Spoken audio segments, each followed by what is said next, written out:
7:05, I call the Franklin Town Council meeting to order on April 15, 2026 at 7 p.m. Can I have a moment of silence, please?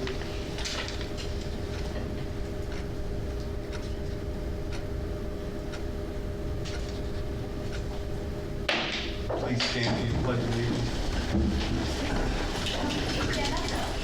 Pledge allegiance to the flag of the United States of America and to the republic for which it stands, one nation, under God, indivisible, with liberty and justice for all.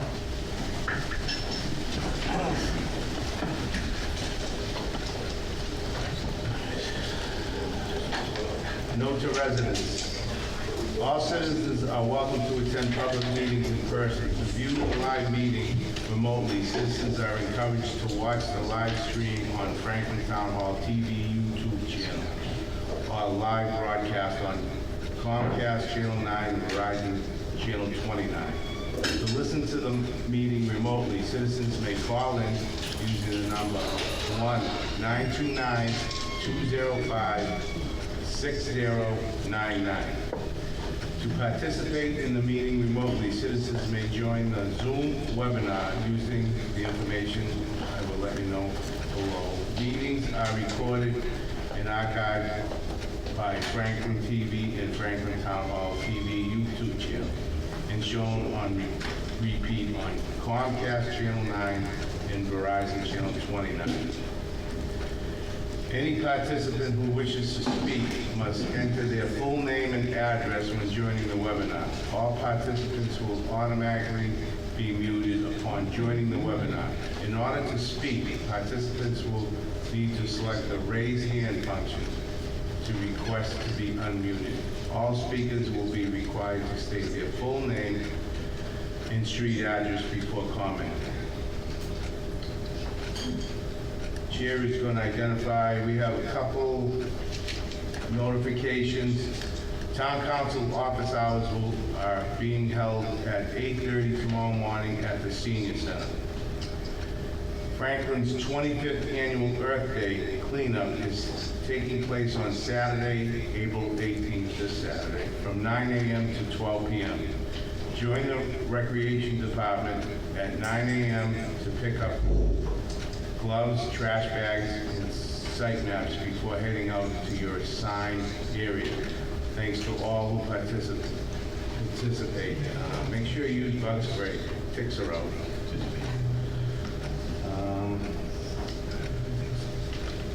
Citizens' comments.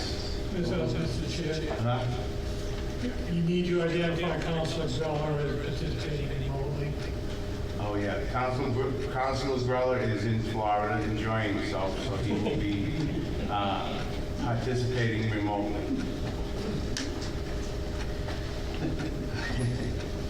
Citizens' comments. Citizens are welcome to express their views for up to 3 minutes on a matter that is not on the agenda, in compliance with Chapter 38, Section 20, the Open Meeting Law. The Council cannot engage in a dialogue or comment on a matter raised during citizens' comments. The Council may ask the Town Administrator to review the matter. Nothing herein shall prevent the Town Administrator from correcting a misstatement of fact. Do we have anybody in the audience that would like to say a citizen's comment? Just please come up and state your name and your address, please. Kim Chow, 4 Broadway Road, Chair of the Board of Health. The Franklin Board of Health will be holding a public hearing on implementing new regulations prohibiting the manufacturing, sale, and distribution and synthetically derived cannabinoids, synthetically derived kratom, and unregulated novel intoxicating products. It is the duty of the Board of Health to promote and protect the public health of the residents of Franklin. The board derives its legal authority to enact regulations from the Massachusetts legislature. Except for Title V regulation, it is not legally required for the Board of Health to actually hold a public hearing. However, the board feels it is important to provide a public forum to collect information and opinions. The readings and final votes on the adoption of the regulations will take place during the Board of Health meeting beginning at 5 p.m. on Wednesday, May 6, 2026. There will be an opportunity for public input during the process. The location is at the municipal building on the third floor training room, 355 Central Street, Franklin, and will also be available for via Google Meet. The Board of Health will add to the code of Town of Franklin, Chapter 248 sales. The regulations are to add new language to the regulations prohibiting the manufacturing, sale, and distribution of synthetically derived cannabinoids, synthetically derived freedom, and unregulated illegal intoxicating products. Residents can visit the town website, franklinma.gov, town calendar, to review the agenda, including the full text of the proposed amendments, and for up-to-date meeting information on and after April 8th. The regs are already posted in our agendas are posted. If you have any other questions, please call the health department at 508-520-4995 to require further information. Thank you. Thank you. Is there anybody else in the council chambers?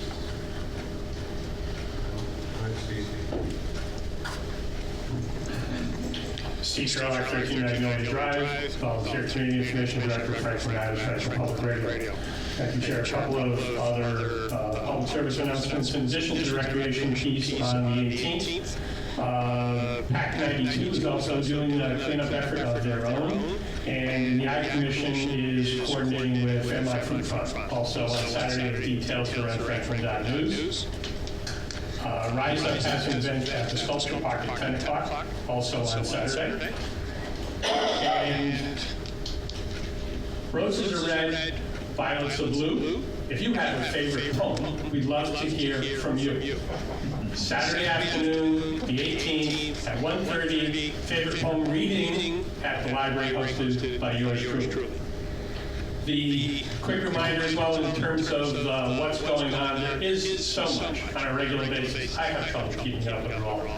But the daily newsletter starts off with the agenda, with the calendar of all the events in town and school meetings. On the bottom of the page is the TV and radio schedules, and all the other goodness falls in between. And we do this because Franklin matters. Thank you, Mr. Chair. Thank you, Steve. Is there anybody else in council chambers? Is there anybody out there in Zoom land? Okay, moving on. Councilor comments, Councilor Malloy. Thank you, Mr. Chairman. Just a couple of quick things. Just wanted to thank the members of the Finance Committee, Jamie, you and your department heads, for a tough week last week. Very informative Finance Committee meetings.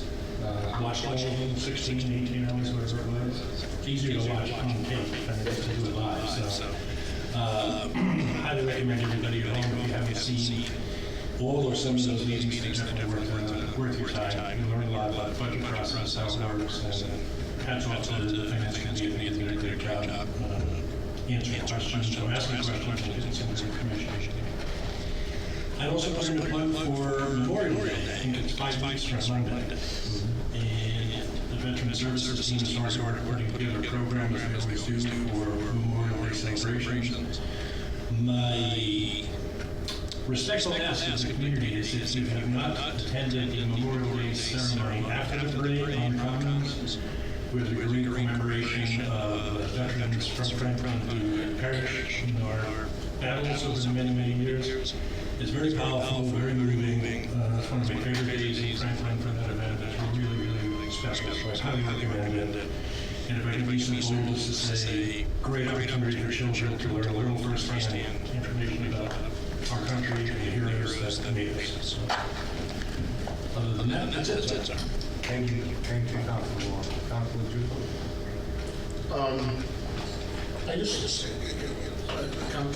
I wanted to just double down on thanking the Finance Committee for their efforts last week. I was impressed with both the fact that it was such a rigorous and detailed review of budget items from all the town departments. As was mentioned, the Finance Committee asked a lot of very good questions and got very good answers. 16 hours is a lot, 18 hours is a lot. If you haven't seen all of it, I understand. At least take a look at the last day to get the summary for how detailed they were and the approach that they've taken to helping determine what the next week's budget is going to look like in terms of at least developing a recommendation. I want to point out the fact that it was a very focused and generally respectful discussion on critical elements of our current town budget. So it was very much appreciated for what we were able to get out of it. Now, that said, I think the one to watch is the last one. It is 4 hours. So watching it on YouTube at 1.5 is not as bad. It's only bad if you can't watch it on YouTube at 2x. So, yeah. So I think we're headed into a situation, into an environment where we need to figure out what our finances are going to look like over the next year. But we also need to be making a plan for what it's going to look like over the long term. So I will also put in a plug for the joint budget subcommittee meetings, which kick off tomorrow, where we're going to be starting to discuss how we make the plan for our long term. All right, well, I don't like to go third because all of the things I was going to say just Try going last. Yeah. But just to reiterate, I want to thank our volunteers on the finance committee. Just as a reminder, these are people who are volunteering their time to meet once a month and then for so many hours last week as well. And also I want to thank our town departments and our school department and the department heads for having their budgets so buttoned up and knew exactly, they answered all these questions, they knew their steps inside and out. And I love being able to see the conversations that came out of those meetings. And I was also going to remind everyone about the JBSU meeting tomorrow. I think it's going to be a really good opportunity to see, where we're going. Hopefully, what our plan will be as we talked about. Every time we talked about we need to have a strategic plan moving forward. I think this is going to be an opportunity to see what comes out of the finance committee, schools committee, and town council members on the JBSC. So I'm looking forward to changing that as well. That's all I have. Councilor Blank? I mean, I took a lot of time last time, but I'm going to take a lot of time this time. And just to reiterate, appreciate the time that was put last week by the committee, but also by the town staff. I mean, they work long days, and they were here very late, so always appreciate your time. We got it right. First, I'd like to thank the Board of Health for being proactive in protecting our community and the good stuff they're doing with health. Second, I'd like to acknowledge Town Administrator Helen, who went to bat for Franklin municipalities across the Commonwealth on WBUR's Morning Edition, highlighting the very real fiscal pressures facing our cities and towns. I'd like to I also like to mention the Franklin Conservation Commission is hosting Earth Day. They're doing a celebration this Saturday, April 18th. I think it's at the Fairmount Fruit Farm. And I hope residents will come out and show their support for that. On Saturday, April 25th, the Franklin Downtown Partnership is hosting the 4th annual Ladybug Trail Spring Walk, running all day starting from 9 a.m. With a rain date of April 26th. It's self-guided, and you search for all the giant fiberglass ladybug sculptures around the town. There's trail maps available at the Franklin Historical Museum's Public Library and Farmers Market. I also want to highlight the MBTA is soliciting public comment and hosting listening sessions for its Focus 2050 strategic plan. If you have an issue regarding the MBTA service, it's a good way to make your voice heard. I'm working with the town administrator, relevant stakeholders to see if we can bring a listening session here to Franklin and develop our own ask of the town. In the meantime, residents can submit comments directly to Google Focus 2050. Also, the MBTA is also soliciting public comments for their capital plan, which is a shorter term. And the deadline for public comment for the capital plan is this Friday. So if you want infrastructure improvements to see, put your comment in. And then finally, on a positive note from Beacon Hill, the House Ways and Means Committee has proposed raising the minimum per pupil Chapter 70 aid to $160, which is a dramatic increase from the governor's recommended floor of just $30. This will directly benefit Franklin schools, and I want to recognize the advocacy of Town Administrator Helen, Representative Roy, the school committee, and my fellow councilors in pushing for this. So thank you. Thanks, Dennis. Callaway Church. Not too much. First, I have not gotten to watch all of the finance meetings. I have gotten to watch one. I've been down medically for the last month, so we're playing a lot of catch up. I just want to say if there's anybody that has sent out emails to me, I pretty much tried to keep up on all the emails that were sent. But if you did not get a response, please just send me another email because I honestly think I got to everybody, but in case I forgot anyone, I didn't want anyone to think they're being ignored. I was literally down and out for the last month, so this week is all about playing catch up. Other than that, that's all I got. Thank you. Thank you, Mr. Chairman. Certainly want to echo everybody's comments about the finance committee meetings. Thank you. That was quite a bit for them to take last week. It was great to hear all of the feedback that they got. We certainly have some challenging budget discussions ahead, but I'm encouraged that they're going to be thoughtful and civil, which is always the goal. Thank you, Councilman Lloyd, for bringing up Memorial Day. It's always a beautiful tribute when we are able to gather on our common after the parade and take a few moments for those fallen veterans. I would definitely encourage everyone to attend and to learn a little bit more about that. I'll share a very quick, funny story for those of you who don't follow me on Facebook. This is a kudos to our friends at the Frankfurt Fire Department who are going to be talking tonight. It so happens that last night I got that panic call at around 8 o'clock from my 15-year-old who was fishing over at Chilch Pond in Medway. Dad, I've got a hook through my thumb. What do I do? And I don't think my response was maybe as kind as it should have been, but I said, okay, don't panic, I'm on my way.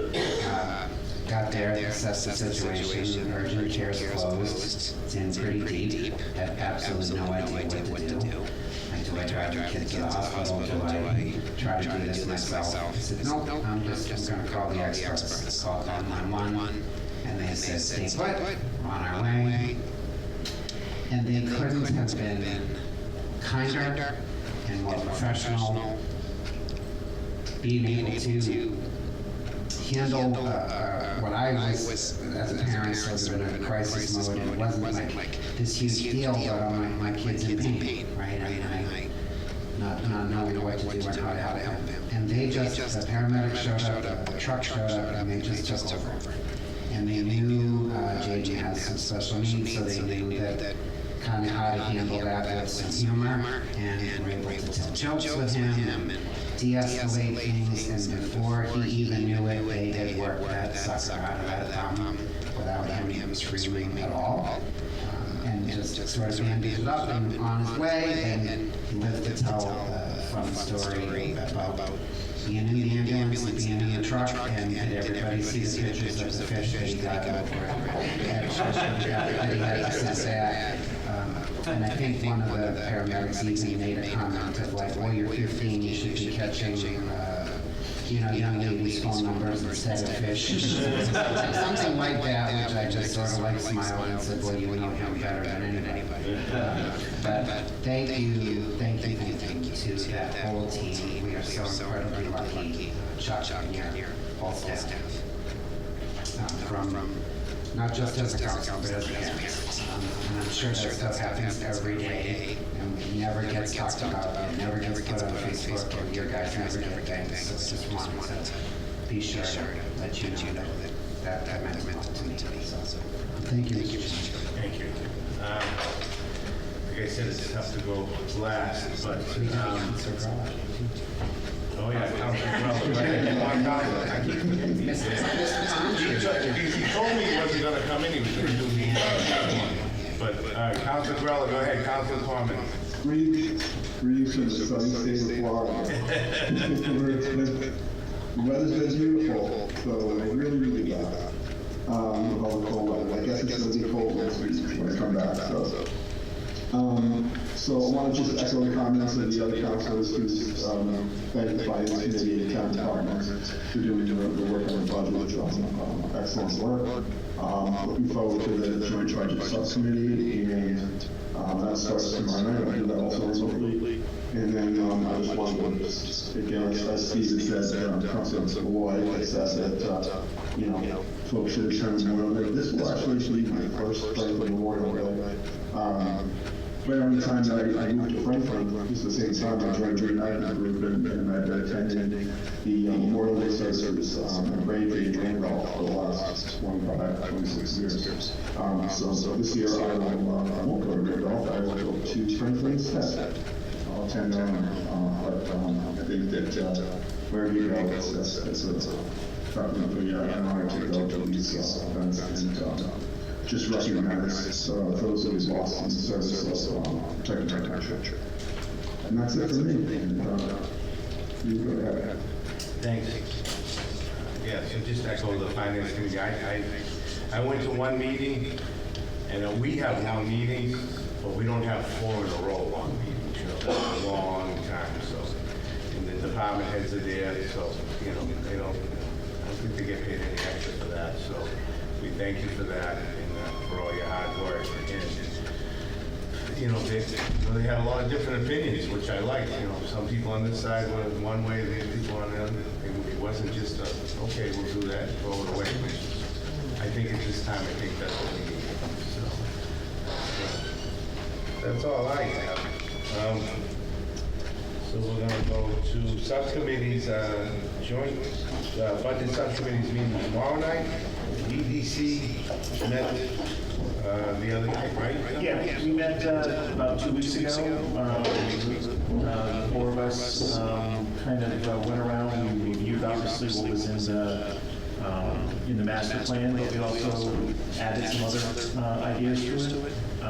Certainly we'll set up for a number of meetings going forward to bring folks from the outside. I think one of the things that we did discuss and we're moving forward with is I had reached out to the University of Massachusetts in Boston. They had an urban planning department there, and reached out to the department chair to see if they would be interested in working on developing a vision for Franklin's downtown. Connected the professor that is teaching that class in the fall with Jamie. He'll be coming in a couple meetings or so. May 14th. Coming in May 14th to present what the class will do, but for nothing. Yeah, I was just going to say. It will cost us nothing. It's a graduate level class, so these are graduate level students. They will basically for free propose a plan for a vision for downtown. Not to say that we haven't had visions, but it will, I think, it'll be an updated vision. So I think it's a cool way to save some money and actually get something out of it. So we'll see how that conversation goes. And there are a number of other conversations I believe, before the end of the summer, we'll be rocking and rolling. So. Oh, that's great. Plus, it gives students a good chance to do that. Yeah. That's great. Very engaged. Communications? Yeah, we had originally planned to make a meeting last week, so we had some technical difficulties in getting the agenda posted on time, so we scrapped that and we are rescheduling for, I think, the week of April 27th. That agenda will go out as soon as we have that booked, so we're looking forward to having that first meeting. Okay. Town charter, we haven't done anything yet. We're going to get involved in that. And the police station, they have nothing, right? Just got to coordinate a lot of things. Yeah, we're going to try to take that. All right, town administrators report. Through Mr. Chairman, through the council and folks watching at home, a couple notes. Just want to follow up. I think on Monday next week, the letter for the Bellingham Zoning Board of Appeals will go out. everyone's come in and signing it, I think there's one left, and then they did continue the last hearing, so the hearing hasn't closed in Bellingham yet. But just for folks out there who have commented and sent emails to the counselors and the staff, we've compiled all of those thoughts. We got a little bit of assistance from Councilor Griffith. I'm writing the letter and just adding in a little bit more substance into what the comments were. We're going to package that all up and send it over to Bellingham to the ZBA, just so that everybody's voice in Frankfurt can get heard in one of the meetings over there. Second, I double down on what everybody says. 17 and a half hours last week. The Finance Committee did an amazing job. And I just want to compliment them on their consensus building at the end. I think they showed the community an incredible example of, there was like 50 or 60, whatever, like 40 or 50 areas that individual members of the committee had identified to question or to talk about. But as they whittled it down through Ryan's process, they were able to come to a group consensus. And not everybody got their way, not everybody got everything they wanted, but I think they showed the community an excellent example of what it's like to try to come to some sort of consensus. And their recommendation was unanimous, which speaks volumes because several members had either wanted things one way or another way.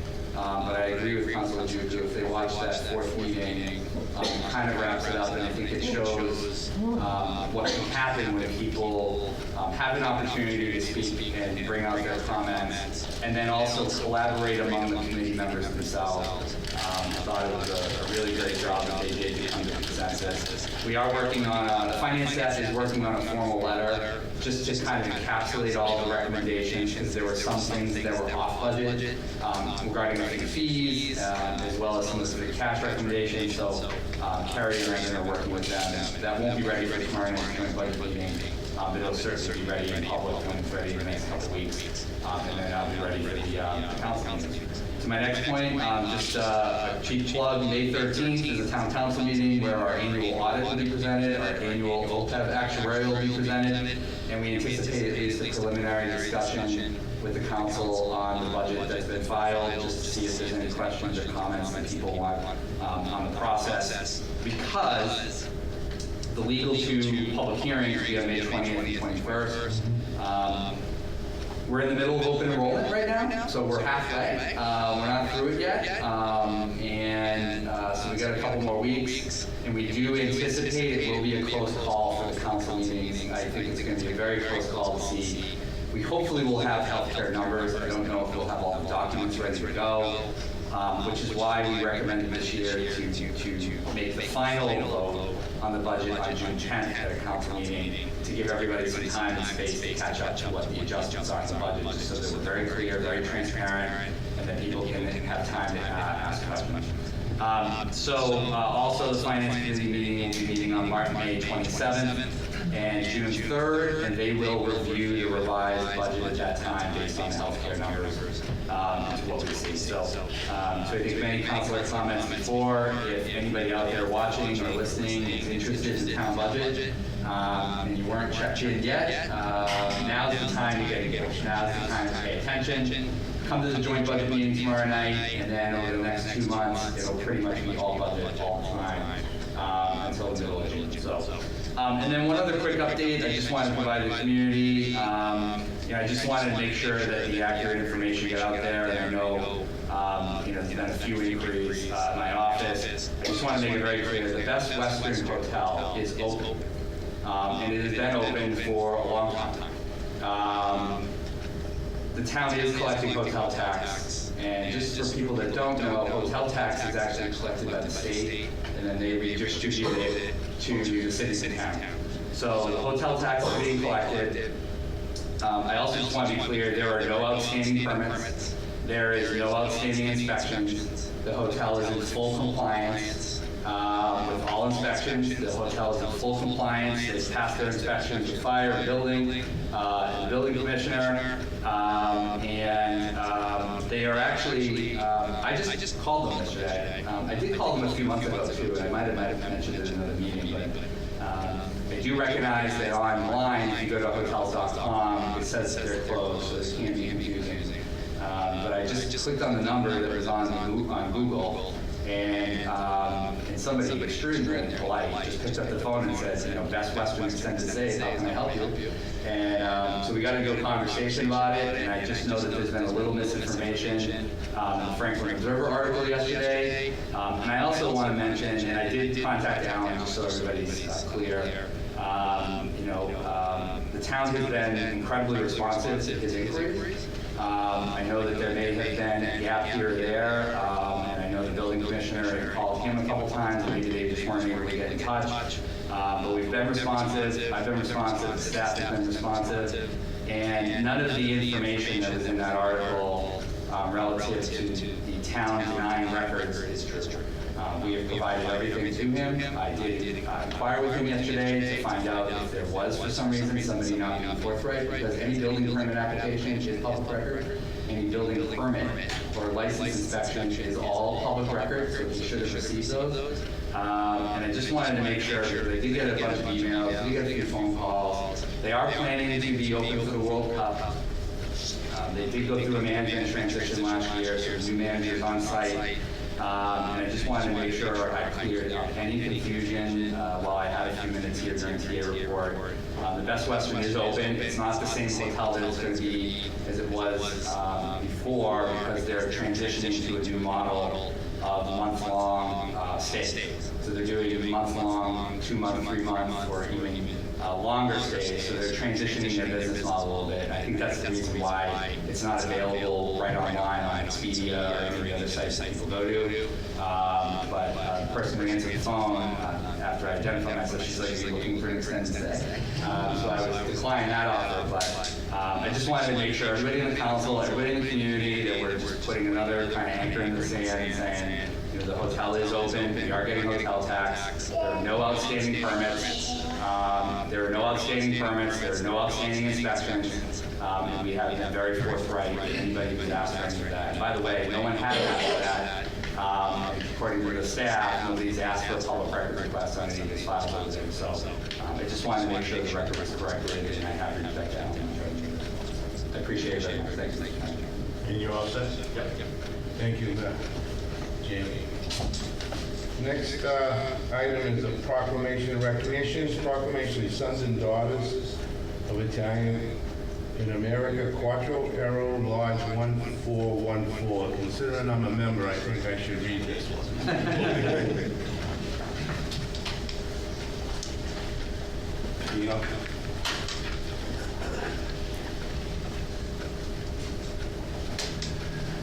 I was telling everyone that I went down to my brother's house because that's where all my father's stuff is. And it was in either the late 20s or the early 30s that my father won a relay race, I believe, for the Sons of Italy in Franklin. And he had a medal, and it was on a ribbon, an Italian ribbon with a medal.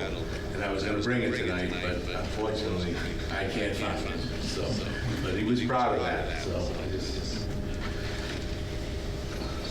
this is a proclamation and recognition of Quattro Aero Lodge 1414 on the occasion of its 100th anniversary. Whereas the Order of Sons and Daughters of Italian Americans is the largest and oldest national organization for men and women of Italian heritage in the United States. And whereas the Quattro Aero Lodge 1414 is the Franklin-based chapter of the Order of Sons and Daughters of Italian in America. And whereas Quattro Aero Lodge was founded in 1926 as a mutual aid society assisting Italian immigrants adjusting to life in America. And whereas the lodge was named after 4 Italians from Franklin who fought and died in World War I for the United States military. Remember that? I know one's a Maccheroni and one's a Versailles. Alfred Maccheroni, Alessandro Tetti, Patrick Ristano, and Emilio D'Ario. Whereas the lodge continues the mission of honoring and preserving Italian American heritage and tradition, and whereas the Lodge continues to support annual scholarships and several charities. And whereas Quattro Aero Lodge is celebrating its 100th anniversary in 2026. Now therefore be it known, the Town Council of the Town of Franklin hereby offers its sincere congratulations to Quattro Aero Lodge for serving the community for 100 years by providing support to immigrants and continuing to promote Italian-American culture and traditions as signed by myself, Chairman of the Franklin Town Council, and one of your members. So, congratulations.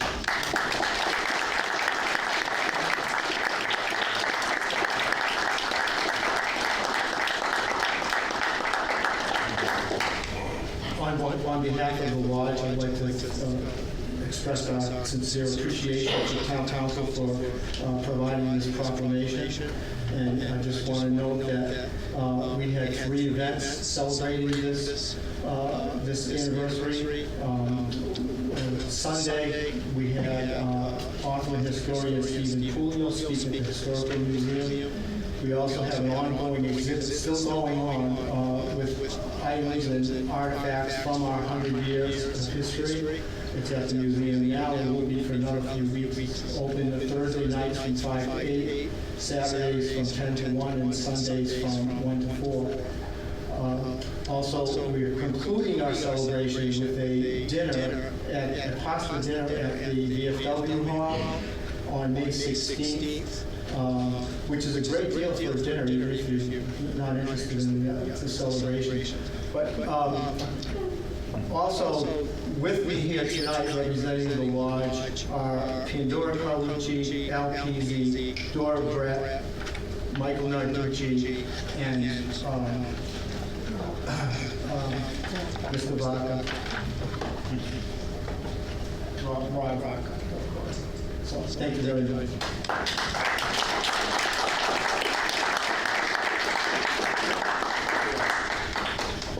Thanks, Gino. Next item on the agenda is approval of minutes. I will attend a motion for the minutes of March 18, 2026. So moved. Questions? I have some just brief corrections. There's on page 4, it says 7.6 million in regards to aid. It should be billion rather than million.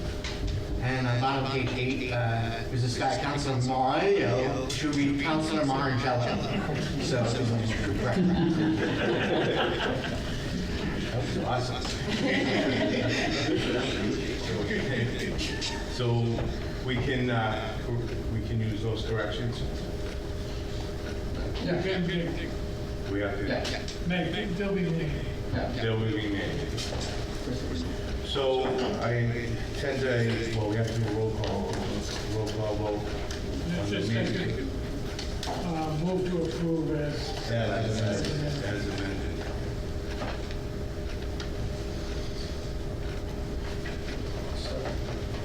I'll second.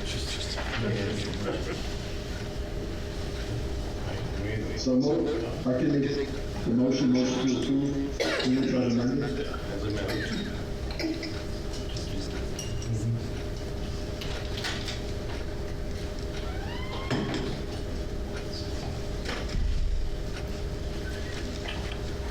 Okay, Mr. Chairman, this will be a roll call for the March 18, 2026 minutes as amended. Councilor Juju. Yes. Councilor Morangella. Yes. Councilor Malloy. Yes. Councilor LeBlanc. Abstain. Councilor Griffith. Yes. Councilor Callaway Tripp. Yes. Myself, yes. Vice Chair. Yes. Chairman. Yes. Motion passed. Okay, I'll entertain a motion to approve minutes of April 1st, 2026. So moved. Second. All right, I have a motion and a second. Questions, answers, deletions, anything? Clerk will take roll call.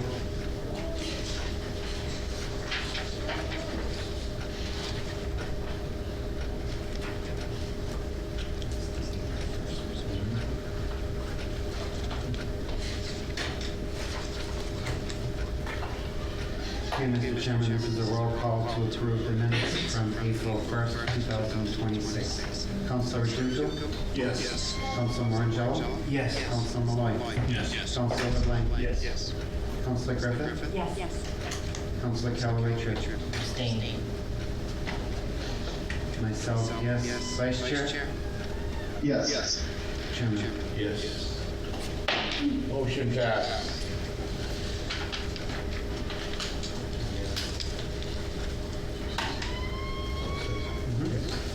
We have no appointments, no public hearings, no license transactions. We do have presentations tonight. So the first one is NationGrid. You guys are up and about, so if you just identify yourself. Good evening, Mr. Chair and members of the council. My name is Robert Moran. I'm a principal community engagement manager with National Grid in the role about 9 years, and I've been lucky to serve Franklin for the last 4. I have a good relationship with the town hall and the fire and police, and with me is Ted Lombardi. He is our distribution planning engineer, principal planning engineer for the area. We've been asked to address reliability, and in the interest of moving quickly and maybe leaving time for questions, we'll just have Ted get right into it. But I do invite you, if there are follow-up questions, to follow up with me. Jamie has my contact info, and I can certainly leave cards.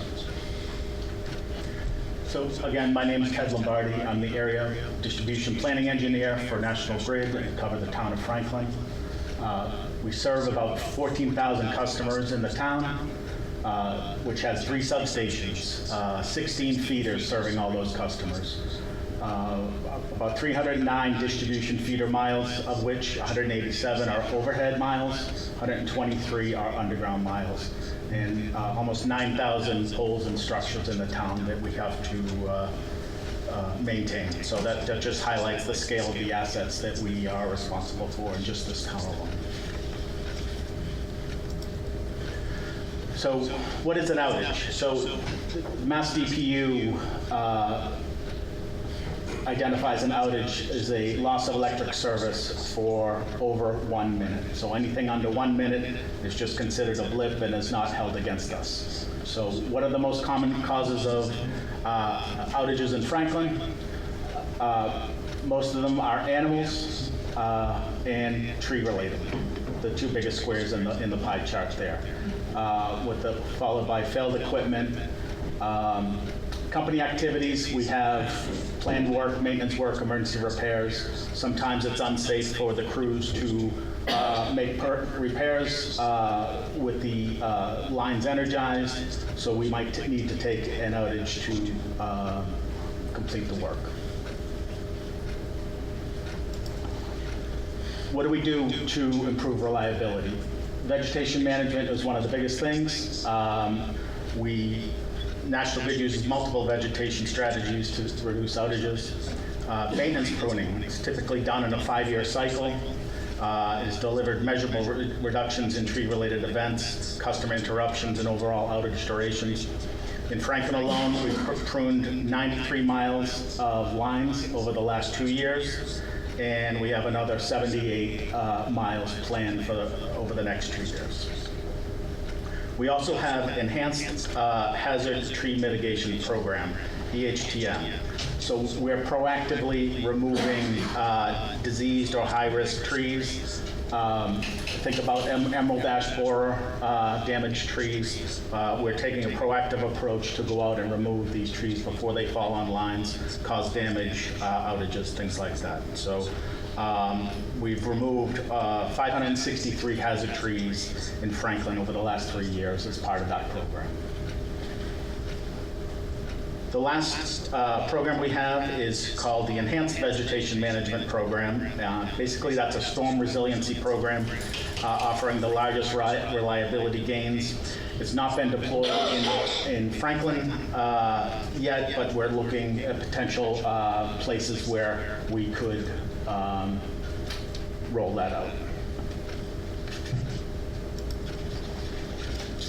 So what do we do to improve reliability continued? So network improvement. So FLISR is a newer term.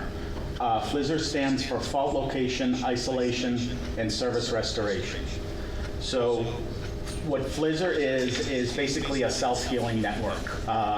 We have sensors and equipment on the lines that can analyze when a fault occurs and make switching steps to isolate the fault to the smallest location and then restore sections of the feeder back from adjacent feeders that were unaffected. So we're typically working in 500 customer pockets is our number for that. So typically in an outage where a feeder may have between 2,000 and 3,000 customers on it, we are able to typically isolate that down to only 500 customers affected.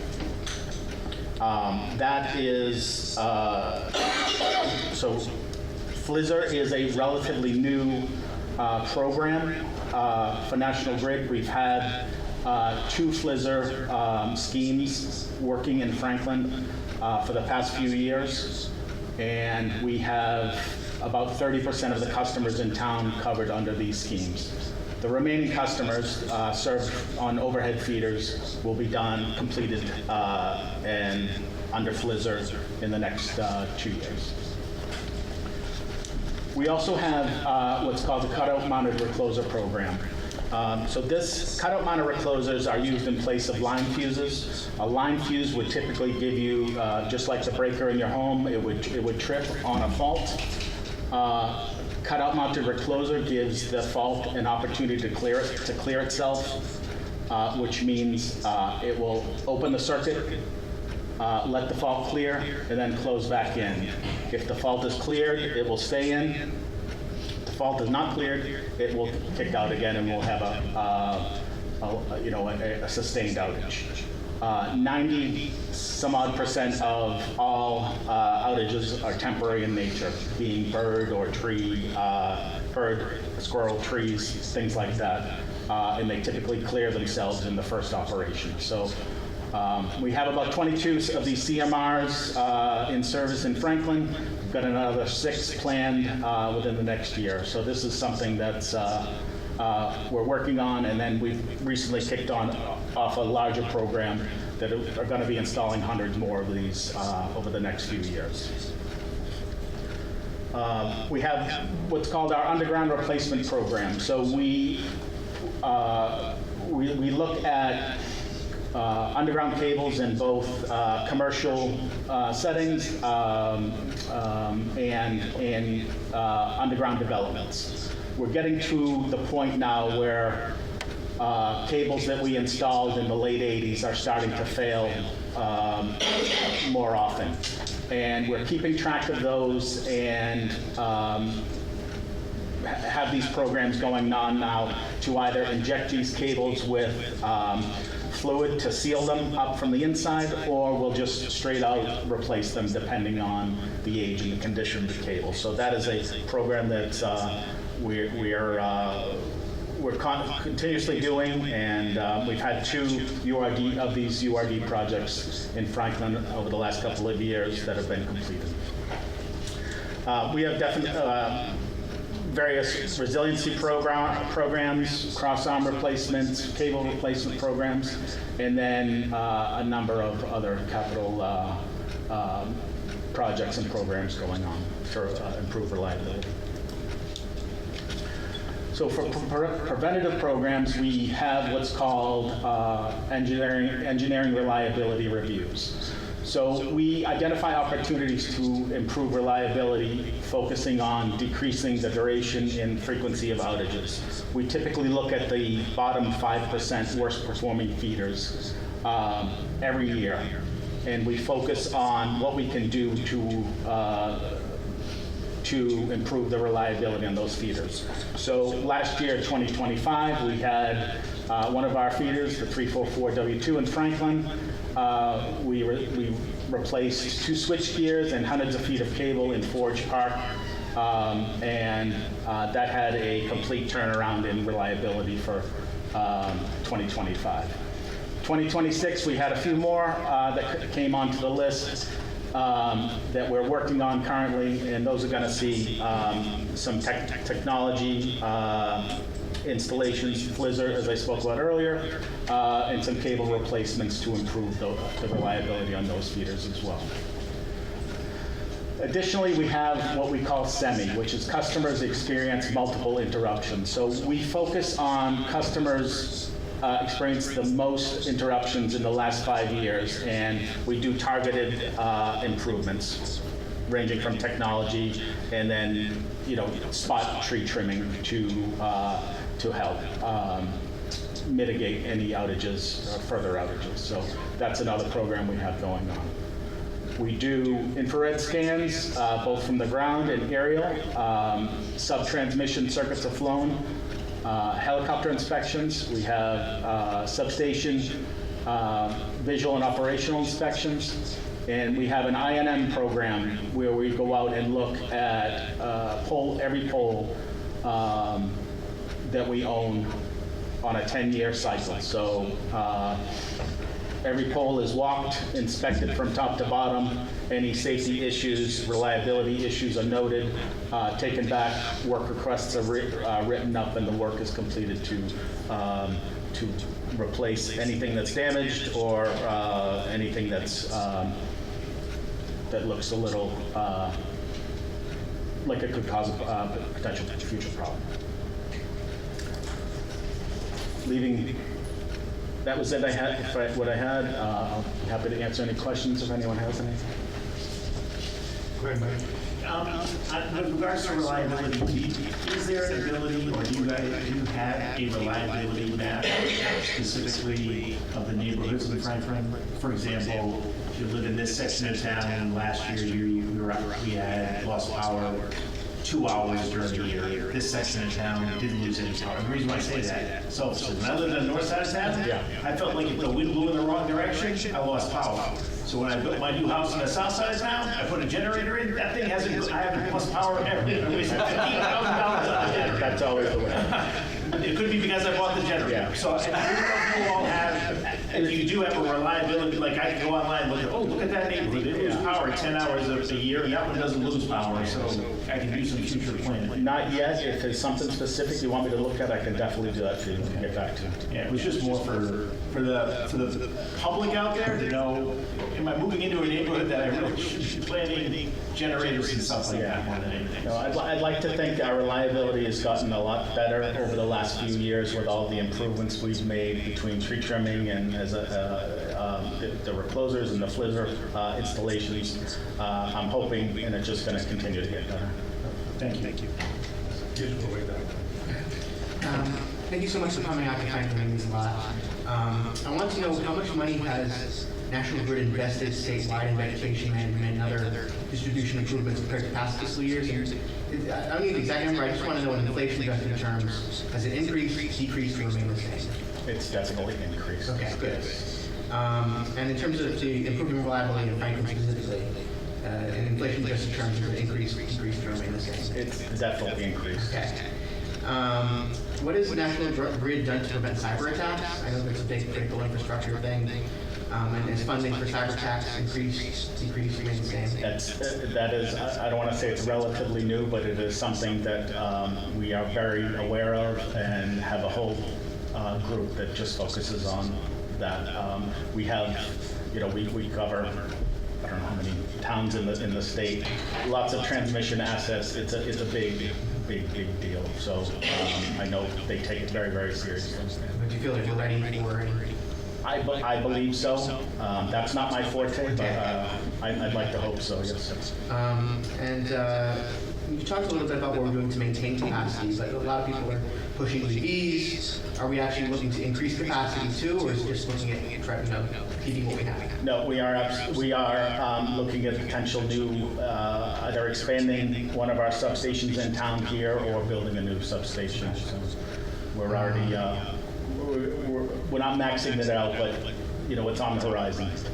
And finally, my last question is, in terms of the regulatory structure, I know the state has oversight on how much you could profit over a certain amount of time.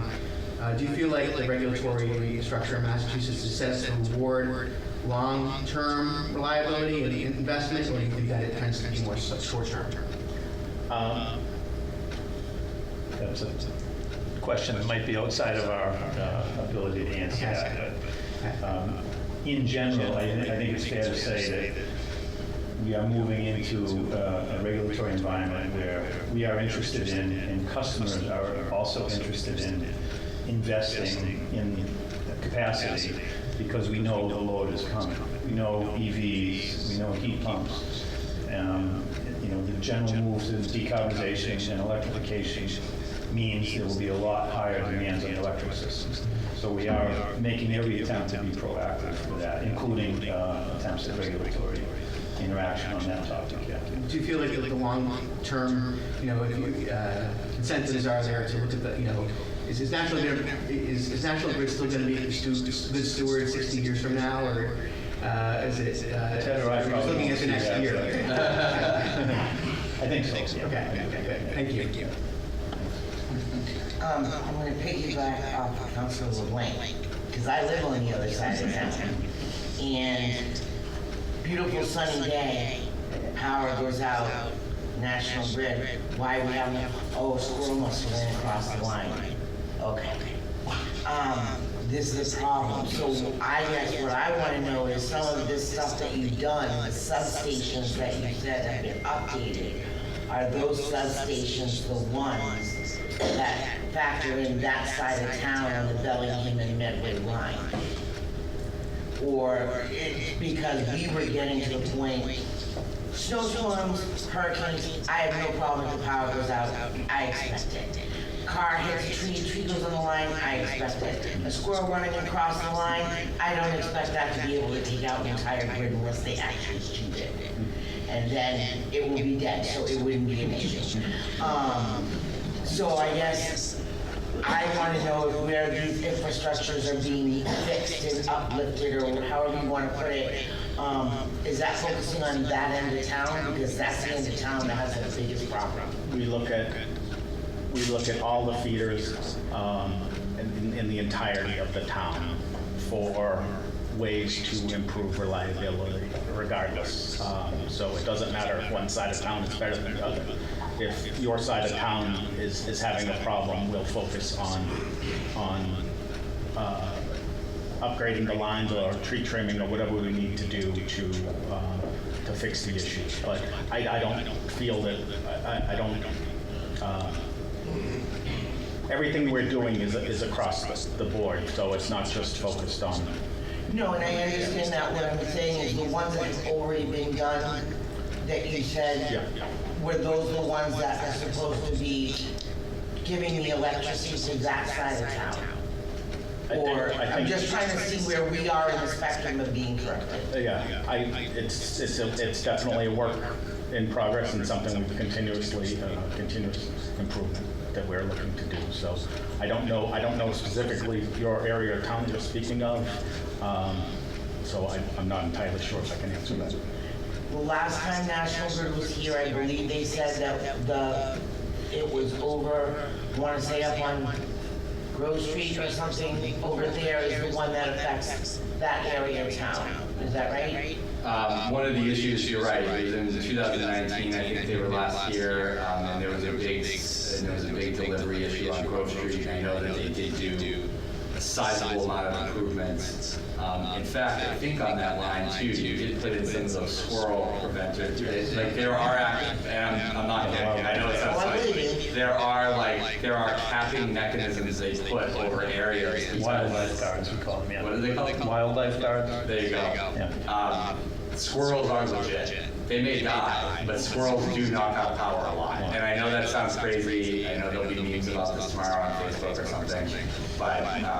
But it's legit. And I just wanted them to make a plug for those. What do you call them again? Wildlife guards. Wildlife guards. But the equipment that we're putting. She lives on, by the way, she lives on Maple Street. So I don't know if that helps you.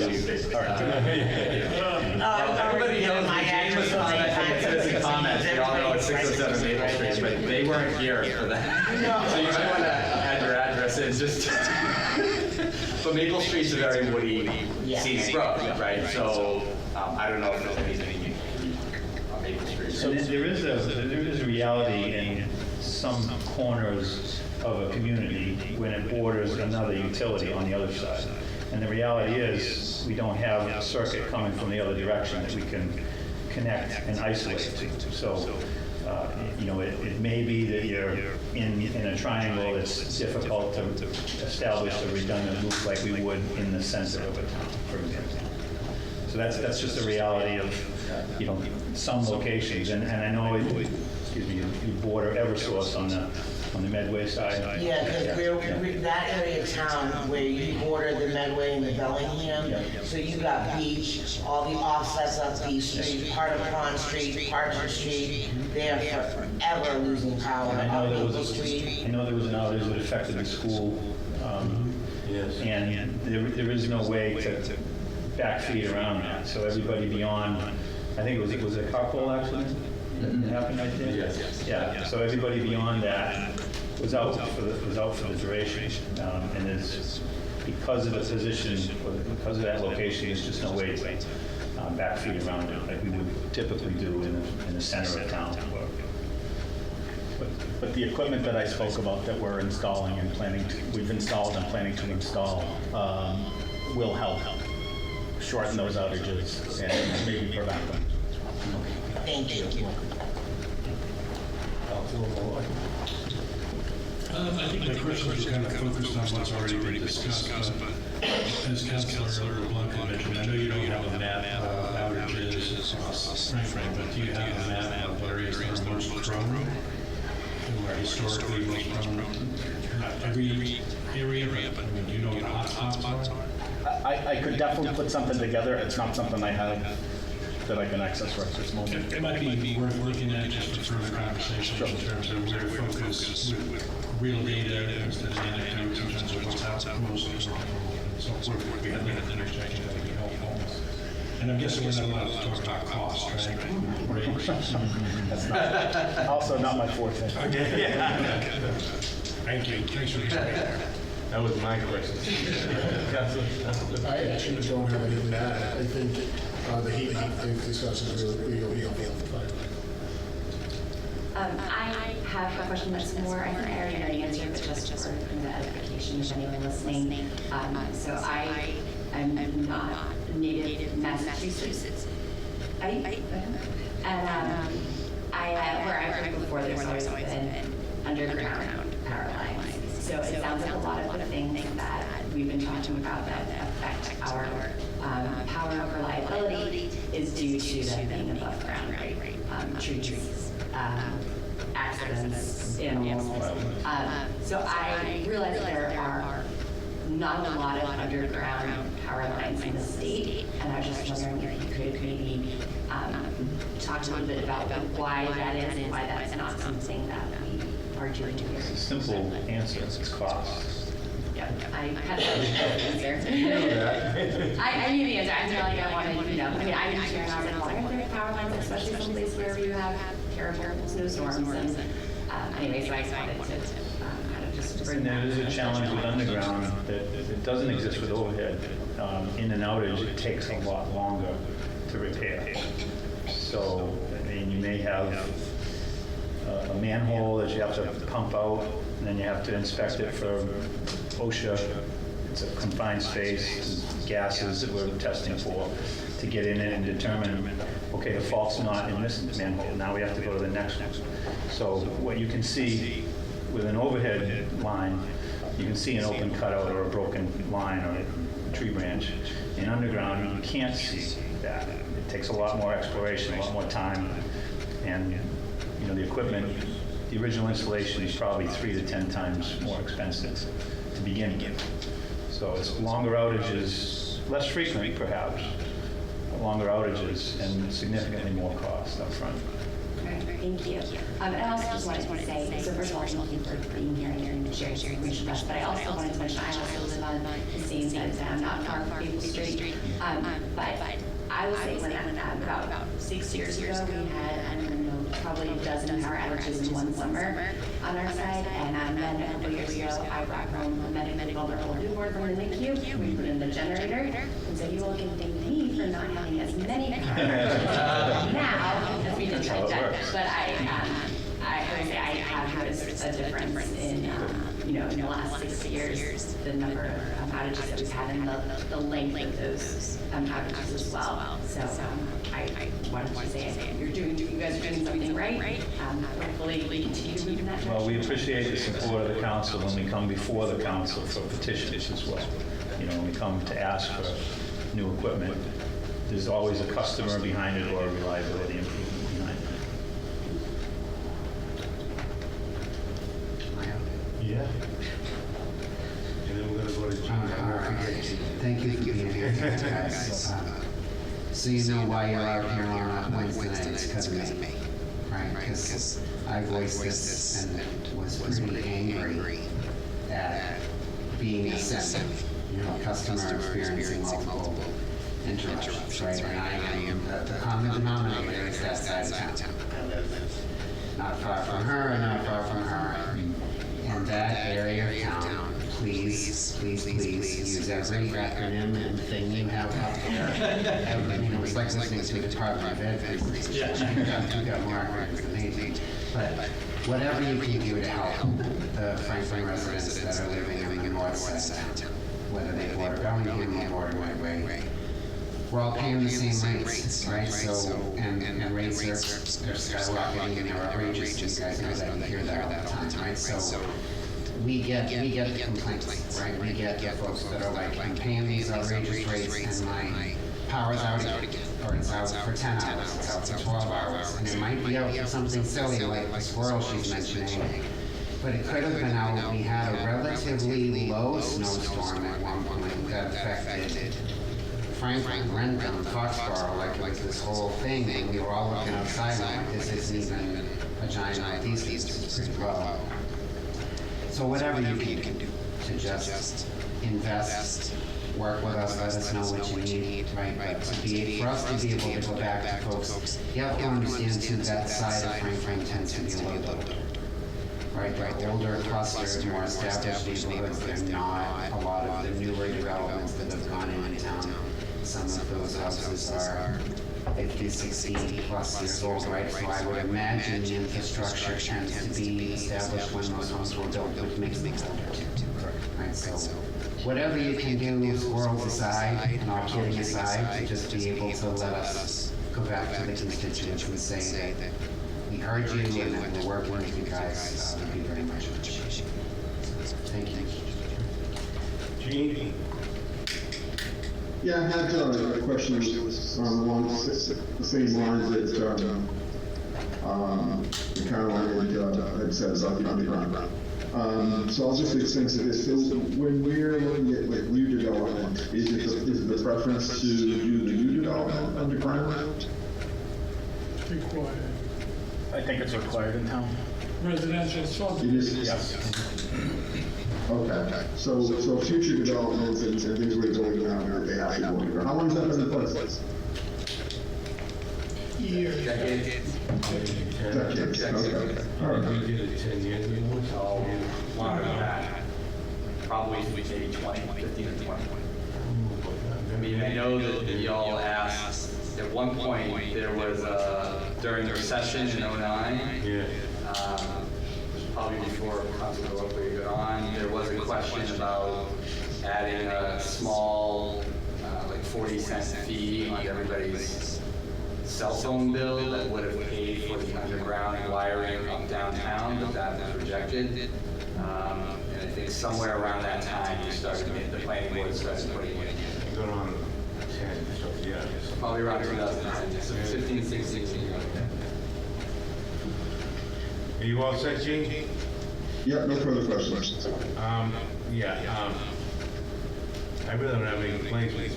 I live on the same side as Mike does, and I've been there 32 years. I think I lost it once for like an hour. So. How many hours? Yeah. Well, to be honest with you, I have a separate refrigerator because my brother lives on Brook Street, and I know he's gonna lose. So we take his food and put it in my house. Just to show you. So that side is in trouble. You know. I just have another question because I know we all get this question when you do have an outage and it's very windy though. I know the answer because I have a lot of friends that work on the lines. 35 miles an hour. Thank you. So, Thank if you were going where I think you were, which is, No, I at am. what point did We'll it get a not phone work? call saying they're parked up at Stop and Shop. Yeah. And why aren't they out fixing it? And I tell them the wind is just too high, they can't get up there. Yeah. So I just want. It's unsafe to fly a bucket. Right. At Oh, absolutely. 35 or more miles per hour. Absolutely. All right. I infer from what you said that they're not in place right now, but from a redundancy standpoint, is there a potential to have some kind of effective, essentially mutual aid agreement with Eversource in those areas, so that you could draw in from there, have some kind of an interconnect or something? I will look more in depth to that particular area. I'm not entirely sure of Maple Street. I know I've driven up it once or twice, but I need to look at the wires there to see what's available, what we can do. I might be able to reconductor it and put some additional equipment up there we have what's called tree wire, which helps with with animal and tree contact. So we typically don't get outages from that unless the tree comes down and takes everything down. So there's things I can do to improve reliability, and I'll look to do something like that for that particular area of town. In terms of being able to share with another company, we don't have that mechanism in place? No, sir. We would have to have meters. Meters coming the other, going both ways to be able to bill each other. I just think it would be messy. Yeah, in general, one franchise operator can't operate in the franchise of another. Even with some kind of an agreement in place? Well, in storms, we do have mutual aid things that happen in storms. So, I mean, that may be a possibility, but it's nothing I could answer. Right. The irony is, I don't know whose facility it is, but it's just a huge, as you probably know. Yeah, it's a merchant power plant, yeah. In Medway, Yeah. with all kinds of support for it, and more support that's actually being put in around it. So it's kind of ironic that you can't tap into that emergency if you're not part of that system. It's a fair comment, we'll look at it. Anybody out there have any questions from the audience? I don't have a question.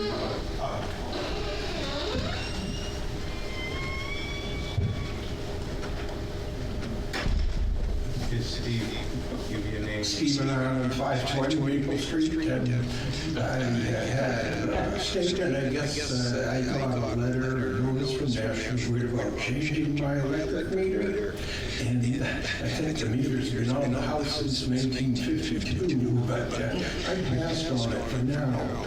And I guess, some people have said that it is efficient as far as regulating electrical demands for your house. Say if you install a Snyder switch or something to regulate your washer and dryer and things like that. I'm not up to speed on regulating my washer, dryer, or refrigerator and things, but I did have road highways come and say that I should be upgraded from it's at 3 watts now, and it should be 4 watts. So, thank you, Ronald. I think what you're talking about is what we call AMI, Automated Metering Infrastructure. And NationGrid is in the process of changing about 1.3 million meters. We're changing them all from standard, older style meter to a meter that communicates and allows customers to log into their account and see how they're using energy real time.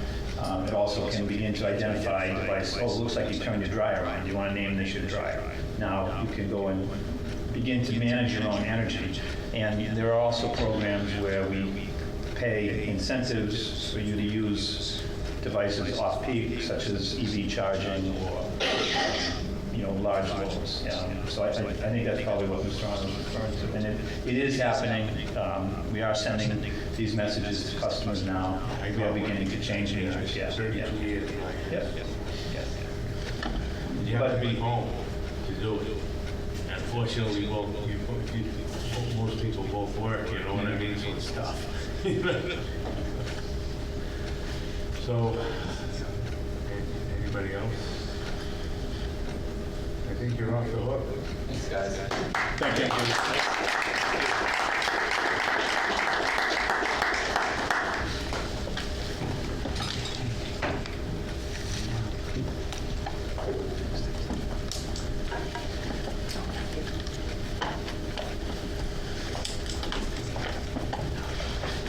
So the next item on is the fire chief, Chuck.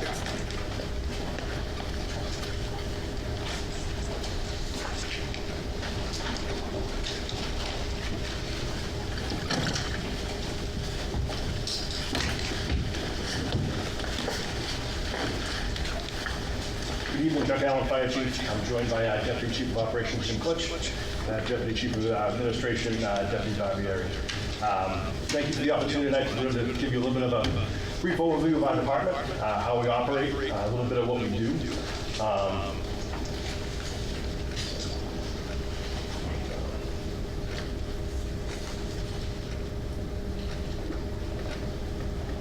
Start off a little bit of a mission statement. So the Franklin Fire Department is committed to providing the highest level of public safety services for our community. We safely protect lives and property through fire suppression, training, emergency medical transportation services, disaster and crisis management, fire prevention, and public education.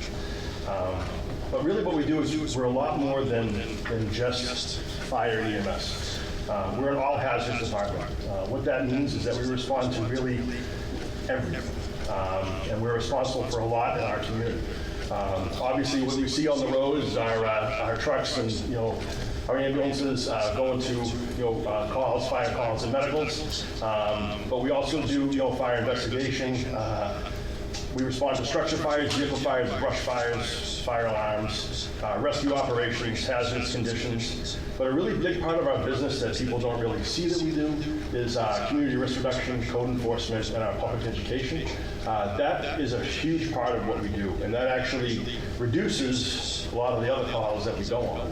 The more we can educate the public, the more we can enforce code enforcement, the better off we are as a community, and it actually reduces a lot of what we do in emergency services. So it's a very, very important part of our business.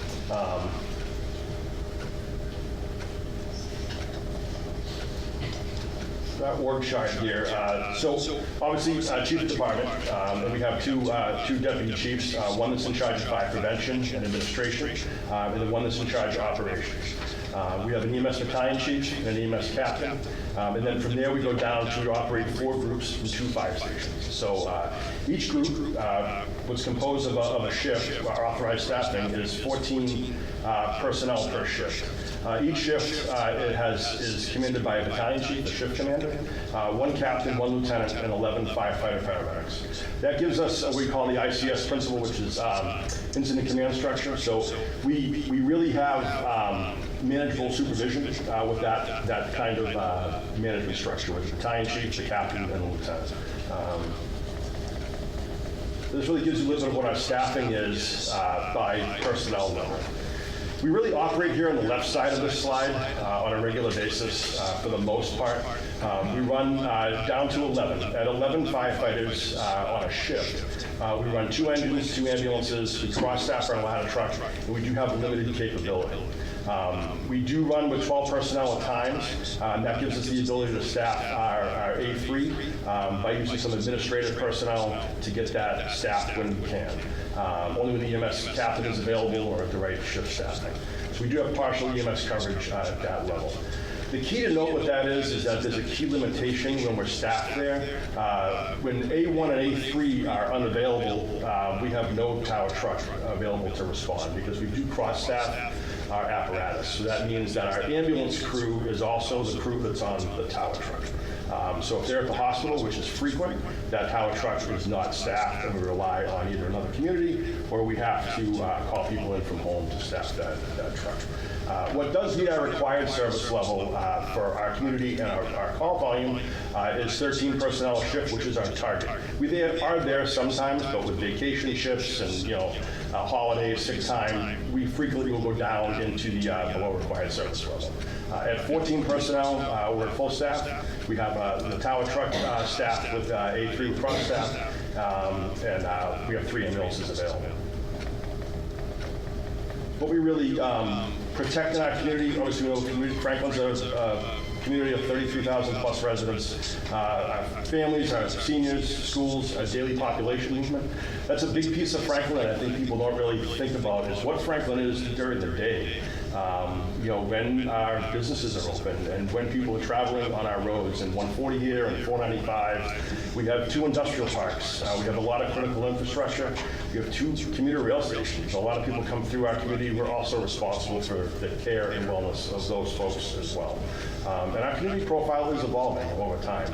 I've been here with the department for 26 years and I've seen a great change, I think as we all have, in what the town, as any community does, has evolved. So we talked a little bit earlier about our fire prevention division. This is a big, big piece of our business. We are responsible for various amount of inspections and code enforcement. That happens every day. We work hand in hand with the building department, doing a lot of our inspections in commercial structures and residential structures. As some of you know, every time you sell a home, you have to have a smoke detector inspection. So we're out in a lot of occupancies, ensuring the safety of our residents and people that are moving into our community as well. A lot of the fire alarms and sprinkler systems are responsible for making sure those are maintained in our community. There's a lot of mandatory reporting that we're responsible for making sure is documented. So a lot of that stuff moves through our department. Plan review and building construction, all of that goes through us as well. That's a big piece of what we do.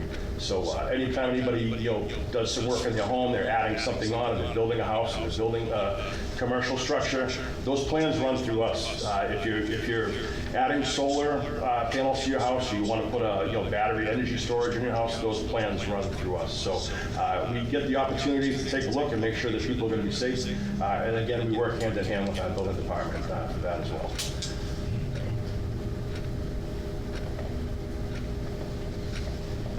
This slide gives you a little bit of what our increasing call for our emergency services has been. This is just the past 5 years leading up to here.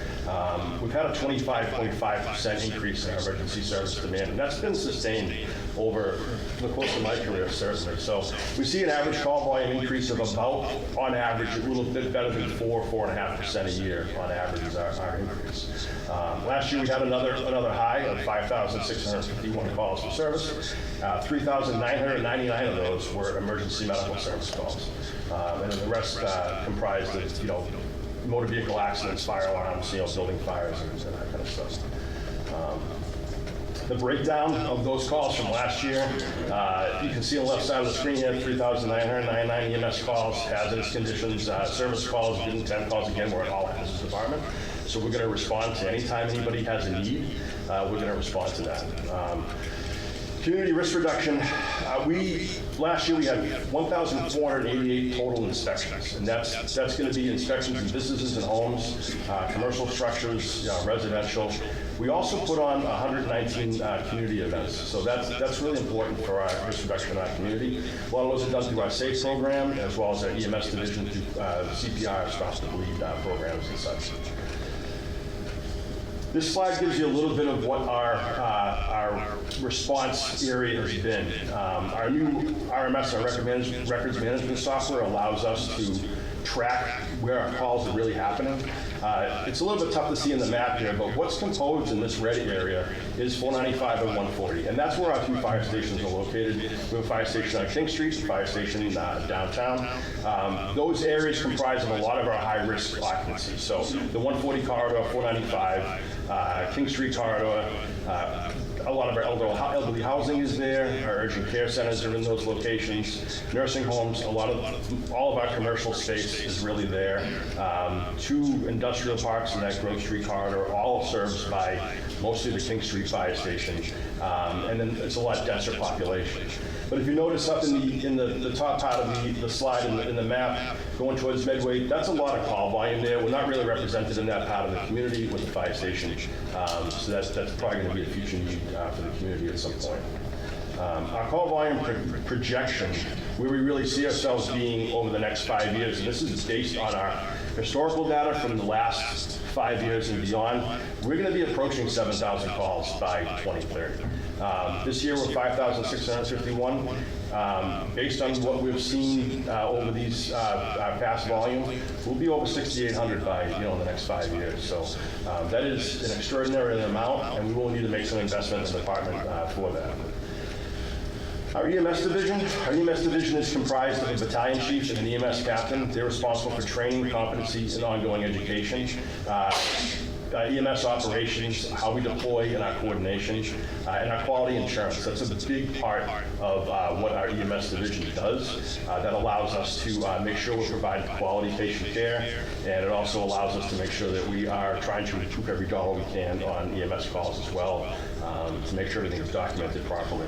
Especially since COVID, that has become an increasingly busy part of our operation, making sure that everything is documented correctly, and we have a lot of patient care needs. So, they also, all of our EMS, like CPR, public CPR courses, things through the SAFE Coalition that we've had, Stop the Bleed program, those things are all run through our EMS too, and those two personnel handle all that coordination and getting that done. In 2025, this slide actually speaks a lot of volumes to me. We're all paramedics in the department. Last year we had 2,876 ambulance transports to the hospital. We started 925 IVs. We interpreted 801 12-lead EKGs. We administered medication to 285 patients. We had 19 cardiac arrests, and we had 14 advanced airway inserted. The big one to me is the bottom number. It's a small number, but ROS stands for return to spontaneous circulation. Those are people that were in cardiac arrest that we saved their life by the skills and quality of our paramedics. That doesn't seem like a big number, but it's a pretty big number, especially being in EMS for a long time. That's really, really well. So I think we have a great department. Our EMS revenue. This shows you where we've been over the past 5 years. Again, the more calls we have, the more revenue that we're able to bill comes in, and it really covers about a third of our budget, roughly about 35%. Last year, we including CPE, which is a certified public expenditure, where we can go back and get some Medicare money, we were about $2.7 million roughly in revenue. So that's really quite a bit of money coming back that covers the ambulance service. And this next slide shows a little bit about mutual aid. Mutual aid, unfortunately, and it's been this way for a long time, certainly since COVID, it's not mutual. We are about to take in about 65% more mutual aid than we were able to actually give out. Last year we had 325 mutual aid responses into our community, and we gave out about 158, if my memory serves me correct. So most of those are ambulance calls, and most of it is because our call volume and our frequency of simultaneous emergency calls. This slide here shows that our 5,651 total calls last year in the calendar year 25, 3,743 of those, so 66% of them, occurred while at least one other incident was already in progress. So we only have 2 fire stations. When we are staffed with 2 ambulances and 2 engines, when we're at that below required service level that we were just talking about, that's all we can handle. So of those 3,743 calls, we handle those. The real breakdown gets down when we get into the other incidents, when we get into 2 or more emergency calls, and last year we had 575 of those, and then of 2 or more, and then 4 or more, 225, and so on and so on. So some of those are pretty extraordinary events, but some of that is our daily operation. We do run in a critical need off. Our FY27 budget that you'll see that's been out, that's a level service budget. We're about $8.4 million. Again, 95% of that roughly is personnel costs. We have a very small amount that's administrative, operating expenses, and they've remained pretty stable over the last several years because we've been very, very proactive in grant funding. We've received over $3.2 million. We just received another small grant from FEMA and from the state, and from MEMA we've had a few, and through DFS. That really funds a lot of our other needs. So in those grants, they give us money for training. In a lot of those training programs, when we write them, they'll typically be to go along with equipment that we need and things like that to offset some of our costs. So in the past, since 2019, $3.2 million, it's almost $500,000 a year that is not coming out of our operating budget. That's really being funded by grants and things that we've written. And I think what's really important about that number is that we don't use a grant writer for that money. We use firefighters. We use people come in on their own time, and they sit down and they research what's important to them, what they feel is important to the community, and they spend a lot of time writing those grants. A lot of communities will hire a grant writer and try their best to do that. We don't do that. We have our firefighters write those grants, and we've been extremely successful getting funding that way.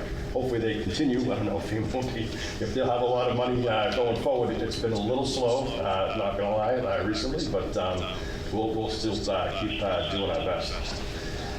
This is a big part of how we got here. In the last 5, 6, 7 years, we've made a lot of changes in the department. As Jamie will tell you, we made some real big strides. I know you've heard it before. We transitioned out of civil service in 2020. It was very controversial. A lot of departments don't want to leave civil service. But we did that, and when we did that, we reorganized the department and we improved our operational efficiency quite a bit. We eliminated dedicated fire prevention day positions, but we moved those into reclassified roles into battalion chiefs. So each battalion chief is also responsible for push and fire prevention. The other ones that go out and they do residential smoke detector inspections during the day. We try and schedule those throughout the morning typically, but they're also in charge of the shift, so they all have dual roles. In fact, when you look at our organization chart, most of our employees have multiple roles in the organization. They don't just do one job, they're doing a lot, especially in our administration. Our EMS captain is doing multiple roles, or EMS battalion chief is in multiple roles, the same with the rest of our administrative staff. So we've been doing very well with that, with consolidation of efforts. We, at the time, we rolled a lot of stipend positions into that. We reduced quite a bit of costs, and we were able to grow the department a bit and increase our bandwidth and increase our safety. The role of battalion chief, as we said, is an incident commander. We didn't have that dedicated role at that time, and as firefighters that have all come through the system, it's pretty scary to be in a building and not have somebody outside that's checking for your safety. So that's a big thing that we've been able to get in this department, and we're very proud of it. Not a lot of communities are able to have that dedicated role, and we do here. This is a little bit of our regional comparison. We try and make sure where we're at in finances to be competitive in what we pay our employees. You can see from this in our regional comparative stats, we're right about in the middle. We don't pay extraordinarily well, and we don't pay extraordinarily awful. We're right in the middle of the road. It says a lot about our employees, because as time has gone by, a lot of people will shop and want to be someplace where they're going to make the most amount of money. They don't do it here, but they have the most amount of involvement, and they have the most amount of opportunity in our community. And people still want to come here, and I think that's really a testament to our organization.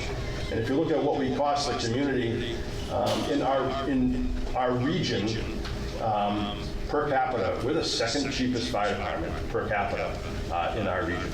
Only best by Norfolk, who only runs 3 firefighters a shift. So we're getting a lot of bang for our buck with this organization. We do a lot with a little, and that's really what we've been about. Our future needs are really going to be staff. I think that you'll see that as time goes by, we will have a need to add staff, and we do need to add, in my opinion, at least 4 firefighters soon. So we do need to get that up, and that will give us the ability to run at 13 minimum, which would keep us on that right side of that chart, which would get us in a more appropriate staff level all the time. It would get our tower truck staff more often, and it would get A3 staff 24 hours a day, 7 days a week, which is needed. We do need to have a good equipment replacement plan. I think we do. We've had that in the last, have a good outlook, but I think we probably increase that out a little farther as we go. We just did acquire that new fire truck. That's been really well for us. We're about to put that in service. But as things age, we need to make sure we keep up on that and make sure we're prepared for those things in the future. Those vehicles are not getting cheaper. They're only getting more expensive. So we need to make sure that we're ready for that.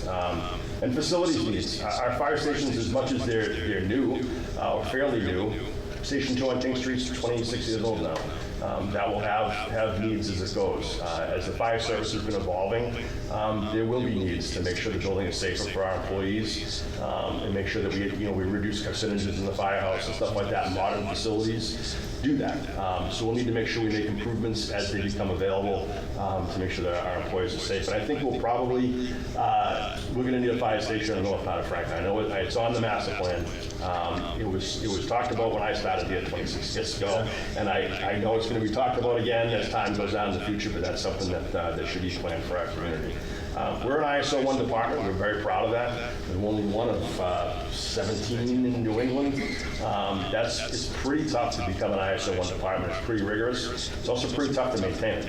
So we have to make sure that to maintain that, a lot of it is training, a lot of it is through Public Works and the water system that we have here, but a lot of it is through our equipment and our response times. We need to make sure that we don't fall behind in that, so we can maintain that when they come around again to audit us. So that's a big portion of what we need to do.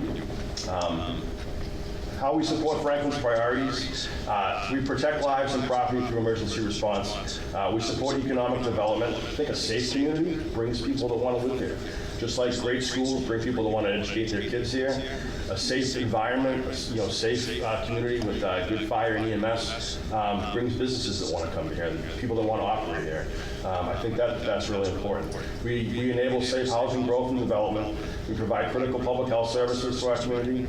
We reduce risk through fire prevention, inspection, and education. We strengthen our community preparedness and resilience, and we protect our community through our essential services. So, and really what we need from you as a council, we need policy support, we need budget priorities, and we need long-term planning alignment. We need to make sure that we're all on the same page of where we have to go. I think that's it. I think any questions? Do the same thing, Councilman Lloyd. Thanks, Chairman. Thanks for putting all this together. This was great. We talked a couple of weeks ago, kind of preview some of this. This is great. A couple of questions in no particular order. 678 false alarms you listed in the chart. What constitutes a false alarm? I have this image as a kid going out to pull on and then run away. No, I think you can probably say that it's any alarm that's really, we go there, it's not for any particular reason. So It could be they thought they smelled something, we get there, carbon monoxide, a detector went off, but our meter shows there's no carbon monoxide. Those are all considered false alarms. But you still obviously have to go. Correct. Yeah, you don't know that. Correct. Okay, got it. I just wasn't sure that word. And on staffing, I guess ideal today is 14 people on duty. Ideal today is a minimum of 13. A minimum of 13 allows us to staff a third ambulance 24 hours a day, 7 days a week. It gives us the 2 extra people that we need to do that, and that gives us the cross-staffing ability for the tower truck. And how often do you reach that 13? It's occasional. I think in the last, since January 1st, it was probably about 40 hours a week. 50 hours a week, depends. It's up, it's tonight we're at that, at midnight. So it's sporadic, it's just not consistent. So that's really where we need to get the consistency. And the reason for that is because we have people out on sick time or a holiday or vacation, or we have 3 firefighters injured right now that are out. So that takes someone off the roster and they're not available. So I think the buffer with having a shift staffed from 14 to 15 gives us the safe buffer to be able to have a minimum of 13. I think that's something you keep track of. It sounds like you do. I know you have your data and ways of tracking all that. It'd be interesting to know how infrequently you were there, which obviously leads to limited coverage, maybe more mutual aid or less ambulance. It does.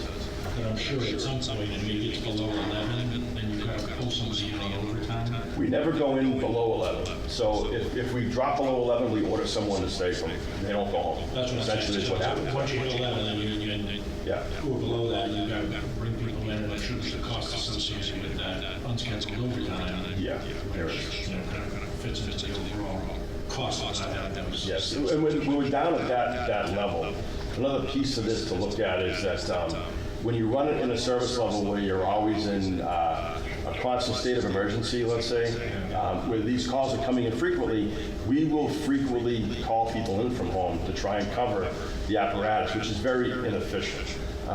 So that's something that happens more often than it probably should. So. Yeah, I'm sure you keep track of it, and as we kind of progress and move on and look at things, that might be just good data to look at to kind of analyze what the overall opportunity cost is of losing this position, the real dollar cost in terms of what it takes to staff when we need to. Yes. So I think that's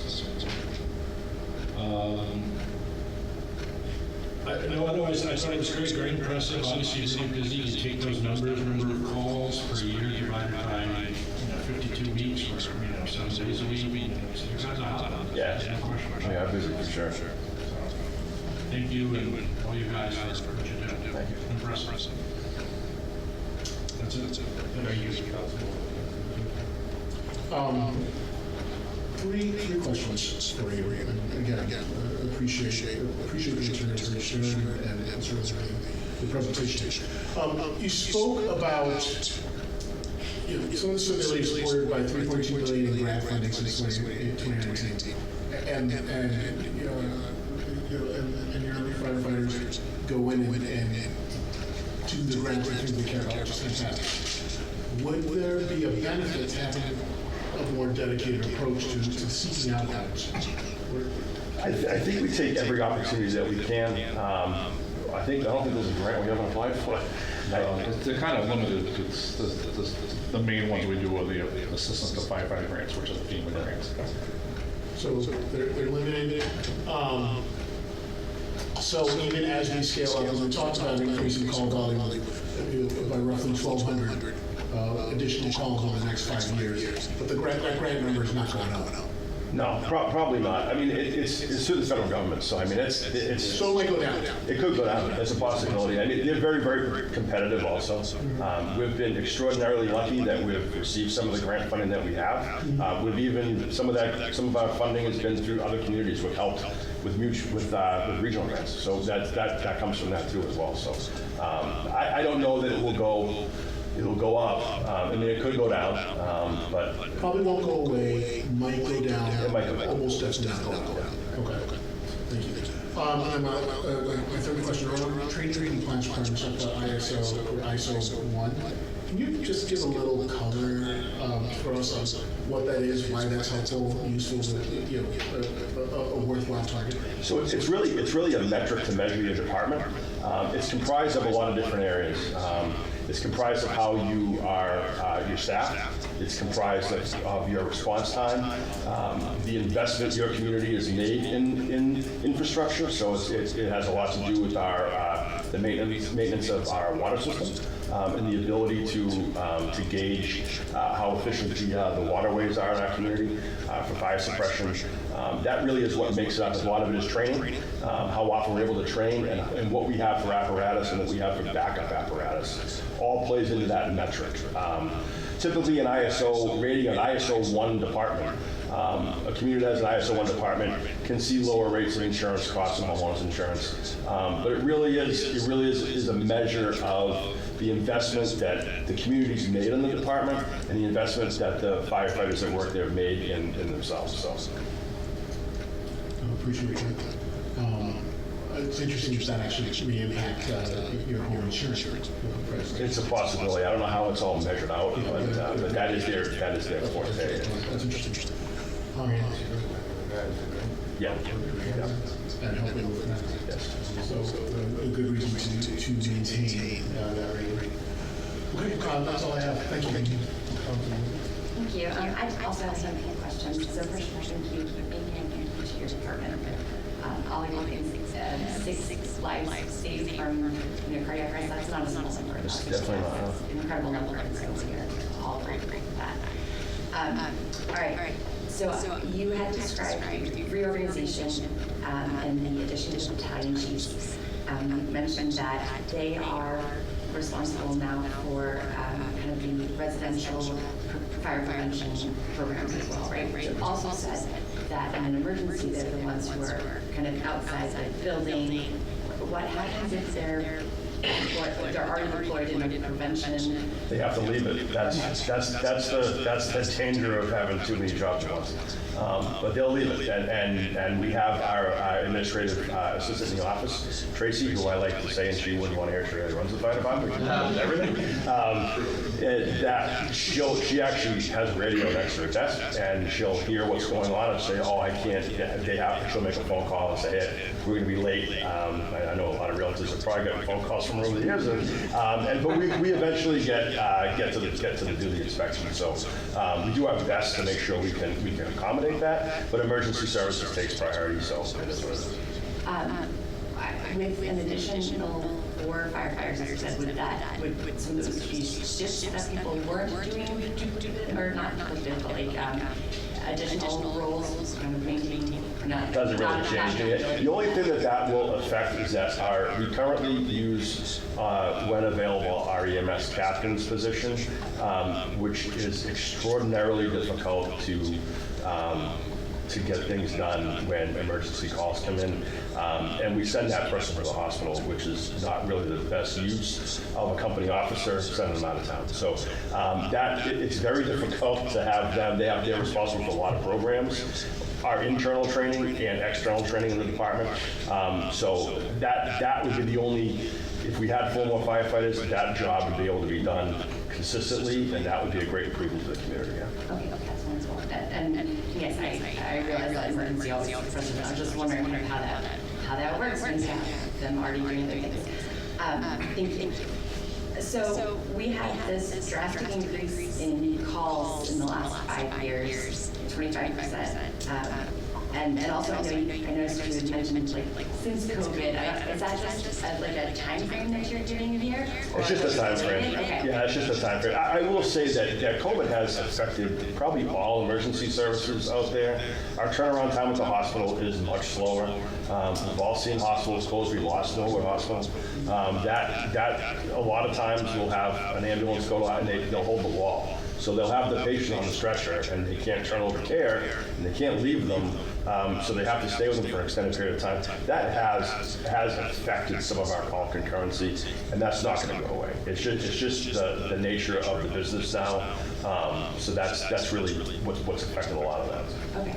Any ideas on what are the reasons or why they're having such increasing calls, or is there something?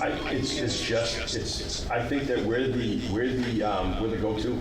You know, as our community grows, as I can tell you, my mom would never call 911, but I would do it. You know, so I mean, we're all taught that if you need help, call the fire department, call the police department. You know, that's what our society has evolved into, and that is, I think, probably a little bit of why we see some increase. And we have a lot of other responsibility as well with development. So any development, a lot of commercial space, those tax and services. We've seen a lot of commercial development, which is good for the community, but it does have an effect on us, and we do have to respond to calls in those locations. So.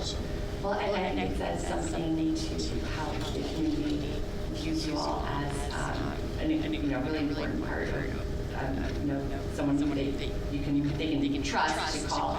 And with that in mind, I think you said you've done 119, something like that, community. I've lost the number now. But, public safety programs. Yeah, in a year. And so when the wallet gets tighter, there's the things that get cut first. This year we actually had to. It was a very, very tough decision. We had to reduce the amount of the seniors we have. We have a senior project, and they come and they work with 2 firefighters, our safe officer and one of his aides, and they get a feel for the fire department. They spend a lot of time with us. We had to reduce that down to 4 just because we don't have the bandwidth to do it, but we still provide the service. So it's just we would be happy to do more. So. Right.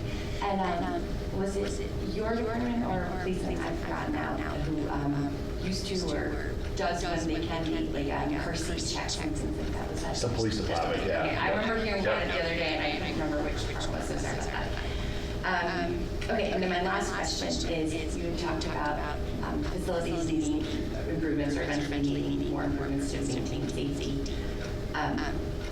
When those improvements are being done, what are those facilities still usable? Do they go offline for a while? No, they're still, I'll give you an example.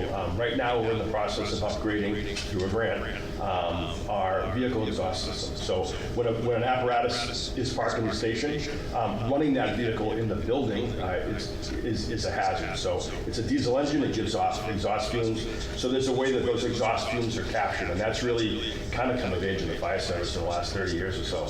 And you'll see the yellow hoses that hang if you drive by the fire station, those hook to the exhaust. We're in the process of upgrading all that equipment to the latest technology, and we're funding that through the grant. As time goes by, that may be something the community may have to invest in. Modern fire stations have negative pressure environments for the gear. We don't have that. Most fire stations don't have that. But if you're building a facility or upgrading a facility, as cancer is the #1 killer of firefighters, that's going to be something down the road that might have to be looked at. That you're going to want to have your gear stored in a room that is a negative pressure environment that pushes any of those carcinogens out of the building. There's going to be infrastructure things like that, things that have to get in place, and other stuff like any other public building, sprinkler systems, and maintenance and fire alarms, stuff like that will have to be continue to be invested in. We do have great fire stations. In fact, when people come to do training, they often marvel at how great our facilities are. But as time goes by, we'll have to make some improvements. So. On the way over here, I think I met 3 little ones, and I 3-year-old who stopped the light in front of the fire station. And went, "Stop that fire!" He was so excited.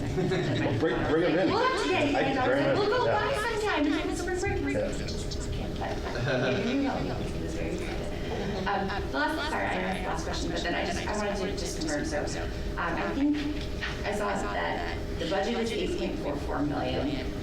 But you bring in about 2.7 in revenue, and you get about 3.2 in grants, right? So we're looking at kind of a remainder of about 2.5, if I've got that. No, we're... The 3.2 million in grants is an aggregate over 6 years. Yeah. So I think you're looking at roughly about $500,000 a year on average. Some of those grants are larger, but you're looking at that. If we were to try and do those programs through our regular budget or through a capital improvement, we'd probably be adding $500,000 to the budget, but we don't have to do that, so we have to rely on them. So. Okay. That's nice. Thank you so much. I think a department that does 2% of their responses as fire and 70% of their responses as EMS, you know, change your dream of your department. That would be controversial. Well, I mean, you're more of an emergency management or emergency medical department than you are a fire department, so I think that jumps out to me. As it relates to the shift, define what a shift is. Is it 24 hours on? How is this statutory? It's 24 hours on, so our shifts are 7A to 7A. So they do 24 on, 24 off, 24 on, 5 off, and they come back and it starts over again. Okay. And you need how many kind of groups to do that? Is that 4 groups to meet that cycle? Yeah, they work on a rotating schedule. So our week is an 8-day week. Yeah. We go on an 8-week stretch, and then the system starts over again. Okay. All right. Beautiful. You had a category called critical infrastructure, which was $495 in the MBTA station. Is that a benefit to have those in town, to have $495? Obviously, you send a lot of car accidents, a lot of time is spent to that. I'm sure we don't get reimbursed for your time being out there to do that. I'm sure the state don't write us a check for that. So Bellingham is right next door. They don't have, is there a benefit to having an MBTA? I mean, how much of the town's budget is kind of... I wouldn't say it's an extraordinary amount. I think any community that has any kind of major roadways that run through it have the same kind of response data that we would, I don't think we're any different than anybody else as far as, benefit or not. I think probably the tax base for those is probably beneficial of having, the industrial parks and all that. But we have a responsibility to make sure those buildings are safe as well. So, but any community that would have that kind of volume. I know you had mentioned that we do respond to a lot of EMS, but I will say that as a fire department, a low-frequency event that's like a structure fire, and those emergencies, those are critical. And I think most fire departments operate the way that we do, especially ones that run EMS. So that I think we had 76 incidents of fire last year. I know it's a small percentage, but those are very high-risk events, and we've been very, very fortunate, especially over the last 5 or 6 years. We've had no fatal house fires, and we've had no significant injuries to firefighters, which is a testament to how well our people train and do their job. So, Awesome. That's great. You had the mutual aid slide where it looked like 1/3. yeah. I'm sure this would never happen, but at some point in time, doesn't Medway or Bellingham say, stop calling us, and how about you start sending it the other way? We can't. I mean, but they like it because they get the money. So most of those. Actually, that was going to be my next question. How does that work when it comes to mutual aid? So last year we had 325 mutual aid in and 158 out. When the mutual aid, 90% of those, 99% of those are usually EMS. So if another town comes in here and does an EMS call, they're going to collect the revenue for that. I'm sure that the community enjoys the revenue that they're collecting from us. But that being said, we do tax our neighbors more than we probably should, and they are also growing at the same rate that we are. I know there's an apartment building in Medway on 126 they want to put in. That's going to tax them. Bellingham, spoke to the chief the other day in Bellingham, and they want to put a large development over there. As those communities grow, they're going to have the same needs that we do, so they're going to need to grow as well. So they won't have the ability to do it as often be over here. So. Yeah. I mean, that brings up a point that Councilman Lloyd was saying. Kind of those numbers would be interesting to see if there were 200 more calls that we could have done from an EMS, what the revenue would have been. Yes, it's not, you'd be spending more, but in theory, it provides more protection. There's a numbers game in there that could make it benefit from just a pure selling thing. I think you might have mentioned it before in another conversation, but when we bring in revenue over time, eventually that revenue will catch up to the cost of the expense. And I think that I'm not going to say it's going to be today. I can't tell you exactly what every single ambulance call is going to generate because it depends on if it's paid by Medicare, if it's self-paid, or if it's a Blue Cross Blue Shield, or whatever they're going to pay for a rate. But eventually, over time, that would get added to our rolls. And if you look at the volume over the next 5 years, we'd probably be able to capture a lot more of it. And the last point I'll say, you highlighted it where you said there were 6 residents or people within the town of Franklin you got resuscitated from probably near death. Whether that number was 1 or 6, you should be, doesn't make a difference what that number is. As long as that's what you're there for. So again, thank you all for your service and all of our specialists. Thank you. Thank you. Thank you, all three of you, all of you for coming out today at the council meeting. I had a couple questions. You talked a little bit about the grants that you have. I just want to know if there are any major grants that are at risk of coming offline, and if they do come offline, will they have to be backfilled by town revenue? I think a lot of our grants revolve around training. So that's the real, some infrastructure grants as well. It really kind of depends on what goes on with FEMA. Government's been open and closed and open and closed and open and closed, so I don't really know. But we're running a training program right now on rescue, on like rope rescue and extrication. So that's something that's fully paid for by a grant. It pays for all the backfill for the employees. At some point, yes, if grants go away, we're gonna have to add to our training budget. We've been fortunate we haven't had to do that, and we'll continue to be diligent to make sure that we get every dollar that's available to us. But the answer to that question is eventually it's possible. Yeah. So it's a risk. It's a risk. Yeah.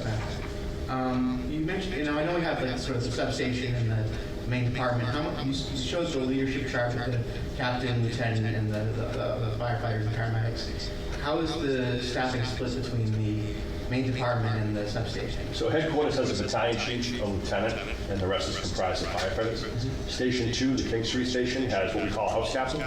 So they're the captain of that station for that shift, and then 4 firefighters. So they'll have a captain and 2 firefighters on the engine, and then 2 firefighters on the ambulance at that station. The headquarters will have a battalion chief in the command vehicle, and then the engine likewise, a lieutenant, 2 firefighters, and then 2 firefighters on the ambulance. If we're staffed higher at headquarters, where if we don't have as many people out, we'll move that personnel to the 3rd ambulance, the tower truck.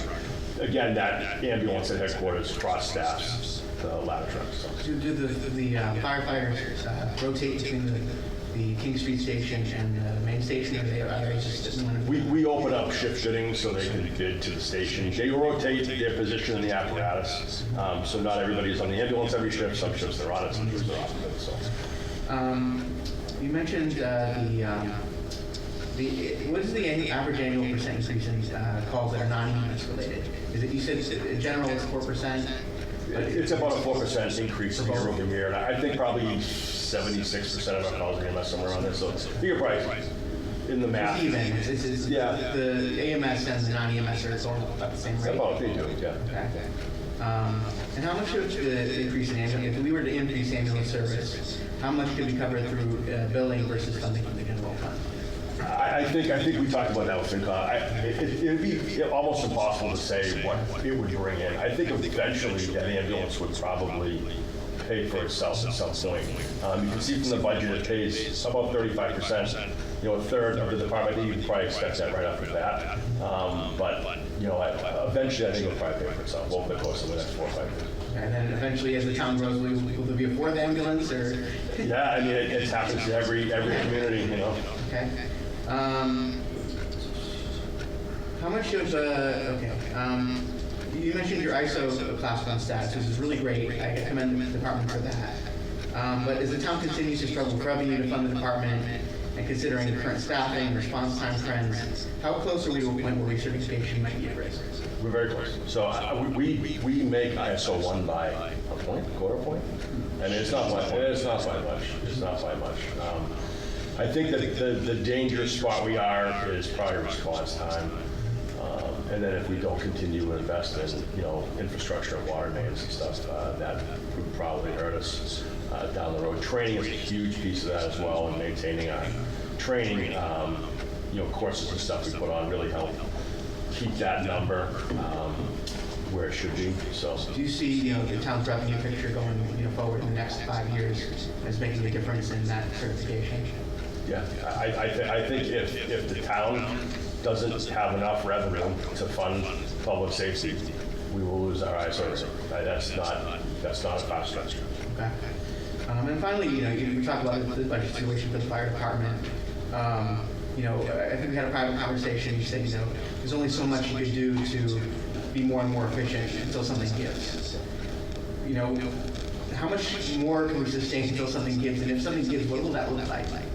You can't provide the service. I mean, we would always do the best we can to provide the emergency services that calls that come into our community. But everybody has multiple jobs. Like we were just discussing about the EMS positions. We would have to give up public safety programs at some point. That's not good for our community. The problem with that is that one side of our organization is geared towards reducing emergencies as much as we possibly can, educating the public, doing inspections, making sure our businesses and our residences are safe, and the people that travel through our community. If we give up on that, then the other side increases. There's no way to get around it. So. Well, thank you so much for your time tonight. Few questions. But first, thank you for everything that you guys do. You've been to my house a few times, so. First question is, and I want to just make sure I understand the numbers. So the 8.44 for FY27 is what you're asking, right? Okay. Does that include any positions coming back to get you up to the 13, 14? That's level service. So that keeps us where we're at right now, just operating the same. Okay. Now, the grant funding is not part of that number. No.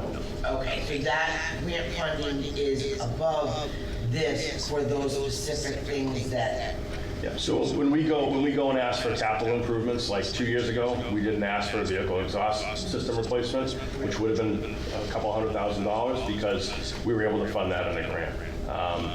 Training programs that we've been able to offer within the department, within the organization, those are the things that we probably wouldn't do.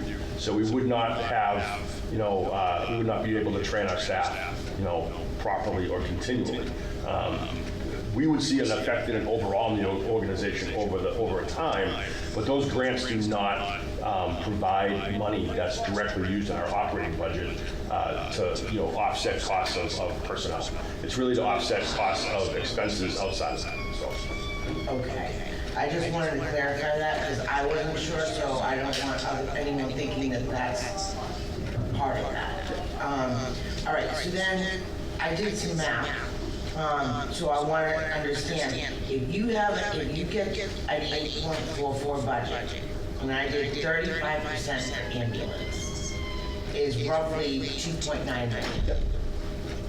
So if you subtract that from, I just can't find where I did it. If you subtract that from your budget, you're actually looking for 5.4 million. Theoretically in your budget, because the 2.9 is coming in from the ambulance. I think it's tough to look at it exactly that way because the ambulance revenue goes into the general fund. So I think it's in the offset costs of the community is probably a little bit different, but I guess in cause and effect, yes. I look at it that way because the reality is if you didn't have that 8.4 would be coming out of our tax levies and everything like that. So realistically, what taxpayer money is contributing is the 5.4. Yes. Because the other 2.9 comes from the ambulance. Yes. And I saw that on the FinCom meeting that the ambulance is running part-time about 40 hours. Yes, the third ambulance. So when does that get paid off? As far as paid off by. Do we still owe money on that ambulance, or is that already paid? So when we buy ambulances, we usually will there's a small portion that's partitioned away from that money that comes in. And just like the fire truck replacement, when we put away $125,000 every year, we do the same thing with the ambulance, and that's put away in a fund, and then we purchase it. We buy it outright. Okay, perfect, even better. So if it's running approximately part-time, it would be reasonable to assess that if it was a full-time ambulance, we could pull in about at least 50%. Ballpark, I know you can't. It's tough to say, yeah. It's tough to say. We would have to put it in service and run it for a period of a few years to actually go back and look like we have with this data and say, yeah, this is what it's generating. I think eventually we'll probably offset the cost of the employees. But I think that there would be a cost to it right off the bat, yeah. So most of the calls that other towns come and take for us, is it because the third ambulance is not in service? Yes. Okay. And the response time is because either A, the third ambulance is not in service, or they're stuck at the hospital because the hospital can't get to the patient and they can't leave them. Yes. Neither one the hospital can't do anything about.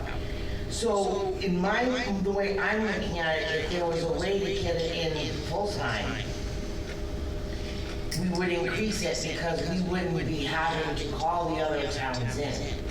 So if we look at how many times we've called them in because that ambulance is sitting in the garage or wherever it's parked, that's the revenue we would have generated. Yes, I think what is important to understand about mutual aid is that would we capture all 325 calls? No.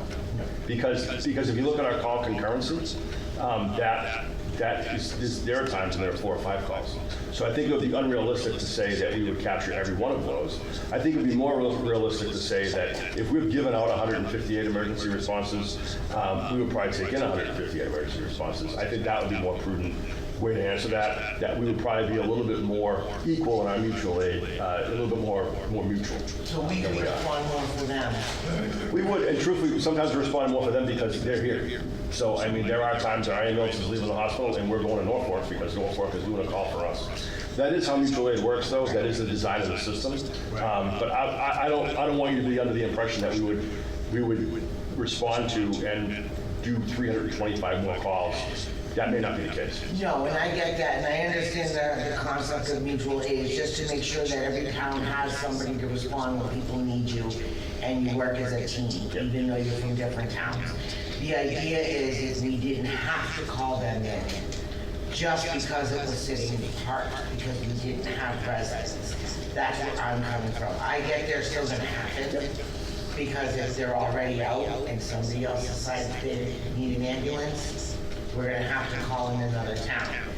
I don't wanna see that we're calling in another town because we don't have that one up and running. Right. That's where I'm looking at. So and basically, that's why I'm looking at the number, and I know realistically it all comes from the budget because the money goes back to the town, so I get that. But if you wanted to be realistic without that money coming in from the ambulance, the whole 8.4 would have to come from the taxpayers. Without the ambulance revenue? That's where I was coming from. So part of your actual budget is from your receipts. Yes. Okay. All I have. Thank you. Thank you, guys. You already gave it. I already gave you kudos at the beginning of the meeting, right? But as a dad who walks the kids on the strollers into the station multiple times, this was something to do, and you were always greeting us with open arms and a smile on your face and helping those kids, and I know I'm not the only one.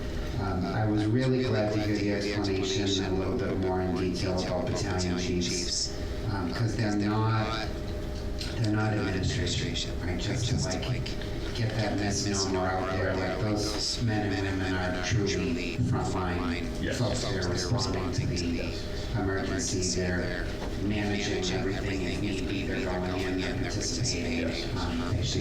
Yes, they may have some administrative duties, right, because they're part of your leadership team. But they're not like sitting at a desk. Correct. They're truly out there doing response work.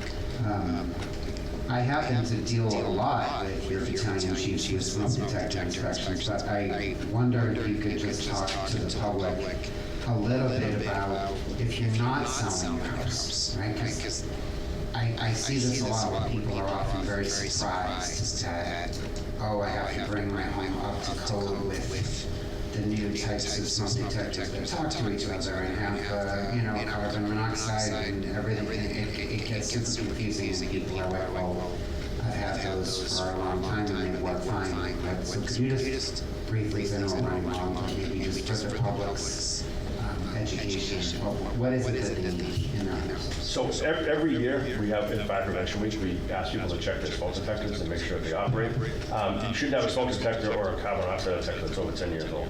So if it's been in your house that long, it's time to change it. The code varies, and I think Deputy Barry might be able to speak a little bit to how complicated it is in Massachusetts. But the code does vary as far as the age of your home, what you have to have. If it's a newer home, there are more requirements. An older home, the requirements are a little bit less stringent. But you should have modern devices in the house. What I've always appreciated about you guys, unlike many other communities, you come out on those appointments to do these smoke inspections, and if something's not quite right, you're not slamming the homeowner and saying, fail, and you gotta do it all over again. Yeah, no, I've always really appreciated that about you guys, where you're coming in and talking through what's needed and saying, we'll come back. Yeah. And you can because we deal with a lot of other communities where that's not the case. Right? We try to do the best we can we don't want to be a burden, and we want to make sure that people are safe, and when the new homeowners come in, that they have a good start in our community, so. Yeah, no, absolutely, so thank you for that. And lastly, all the slides were fantastic, but you talked about being kind of at the bottom of the scale regionally for pay. We talked about not having enough people, hours being long, some equipment issues, facility issues, times not having optimal staff ratios. Yet we're still in ISO 1, yet we're still doing all this fantastic stuff. So how's the morale? Great. I mean, we have a great firefighter. We have great employees. We hire the best, and we retain the best. Morale is good. I think morale would go the other way if we weren't supported by our community, but we have been. I think we've seen that in the last 5 or 6 years, and part of that is those changes that we made. They were really positive for our organization. Those required an investment by previous councils. They required an investment from the public, and we've done well with that. I think my intent with this is to show where we are, where we need to be. We still need to put more investment in. We can't go backwards. But we have a great fire department. Morale is really great. We have a lot of opportunity here. We've created a lot of opportunity. And like I said, no, we're not the highest paid fire department. I'm sure. I wish we were. We're not. But people still want to come here because we are a progressive organization. And you have supported us. So I think that support, if it's continued, will continue to be great. So. How's your retention sheet? We're good. We're really good. Yeah, seeing everybody behind you, not their heads. And I see your team here tonight are agreeing with you and not, which is great. You're always that. Thank you. Jane? Yeah, just 3 questions from me. First of all, thank you for coming in tonight and for your service to this town. As the council says, we really appreciate it. First question is just it seems like counterintuitive to me, but in looking at one of your graphs, is it the case where we had fewer usual 8 calls in 2025 and doing more of our own EMS calls in 2025? Yeah. Even with fewer ambulances? Yeah, it's gone up and down. I think in 2025, we're actually running the 30 ambulance. I think part of that caught part of the year where we didn't staff it. And that probably caused a little bit of a spike in last year. I remember that was in July, I think we stopped staffing it. For 6 months left. Yeah, so there was a period of time where we had a bit of a spike, yeah. That's probably attributed to that. Okay. Second question is, how is the price set for EMS services? It's set by you guys. So we have a billing agency, we use Comstar. What Comstar does for us is they handle all of our billing. So when we generate an ambulance run report, we gather the insurance information and various information we need to bill the call. It's sent to them, and then they provide us back the report of our revenue coming back from that. And every year they give us a dollar amount of what departments and ambulance services in our region are charging. And we try and stay in the top 50. We've been doing that for the past 5 or 6 years, I think. So we come in front of you probably in a couple of months to adjust the rate by a few bucks. And then that's really where it's at. Oh, interesting. Okay, good to know. All right, and the last question is, I heard you mention, when you talked about Medway, that they do the large development. Can you let us know how you view the impact of additional, frankly, as some new large developments, high-density housing developments? How does the fire department view that, the incoming new developments, and how you're making a lot of what you might see as a result of that? Well, really for us, we see a lot of increases. If the development is residential, it's not more really impactful than if it was a neighborhood with the same kind of density. We would see the same kind of call volume. We really see a large increase in volume is in over 55. I think of those 4,000 ambulance runs, just about our 2,800 transports, probably better than 1,500 of those were from our over 55 occupancies, 485 East Central or a 4 Chill, the assisted living facilities, they do tax us a lot more. But as far as like an apartment complex, I think like Woodview Way was probably 80 calls, but if you divided Woodview Way up by a neighborhood, it would probably be roughly the same. It really, and there are some areas where we don't go. We don't go to Dean Ave as often as we do Woodview Way, so it's impossible to really say exactly what any one development will bring in for calls, but for sure, if it's an over 55, we'll see an increased call volume in it. Okay. All right, no further questions. Thank you. Thanks, Chief. Thank you guys for all coming. You guys did a great job. There's a lot of you guys that train up at the academy. You guys are teachers. That goes to show, how both these guys are up there. Yeah. Training recruits. Tommy's Yep. teachers up there too. Yes. So it goes to show you. I advise everybody in here. I did it when I went into a burning building up in Milford with them and threw on the gear and went in you can't believe how heavy that is. And to go in just to see what these guys do when they go in. They took me into a fire. It's a lot of fun. I know Jamie did it. Jamie did it with me. I was shocked. Exhilarating. I want to get to the third floor. Yeah. It's really awesome, and it does show you how heavy the gear is and how knowledgeable people have to be. And how quick you lose your ear. If you don't know what you're doing and stuff like that. So I advise anybody to do that if you do it again. When you were battalion chief, you responded to my broken neck. The other one that made me go to the hospital. I wasn't going to go. I'm glad you went. You we have to thank. My wife told me not to go, but I don't want to. No, you guys do a great job. Love you guys. Always do. Thank you.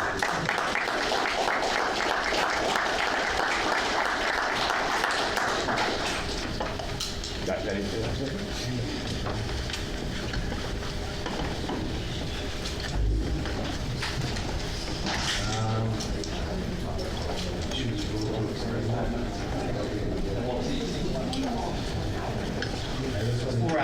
Four hours, right? So we're doing it, right? It was 4 hours. We changed the idea.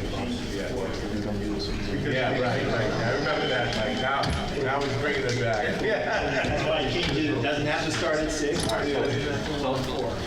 Before we start, let me get this straight. I'm not up against a 35-minute? No. 9 o'clock or 10 o'clock? No, yes, you are. No, but yes.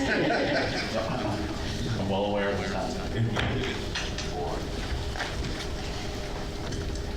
All set to go. He just wants to do that. All right, good evening, Mr. Chairman, members of the council. For everybody at home that don't know, my name is TJ Lynch. I'm your police chief. I'm accompanied by Deputy Chief Jim West, and similar to what you just heard from the fire department, I'm just going to kind of give you a rundown of where we've been, where we are, where I'd like to see us go for the police department in the future. All right, I'll kick it off with some of the history. I'm doing some research for this presentation. We came across this document, which I thought was interesting. It was written in 1977 by then Chief Arthur Pellegrini. And just to highlight some of the things in the document, the first was the expenses in 1875 was $301 was the total budget for the police department.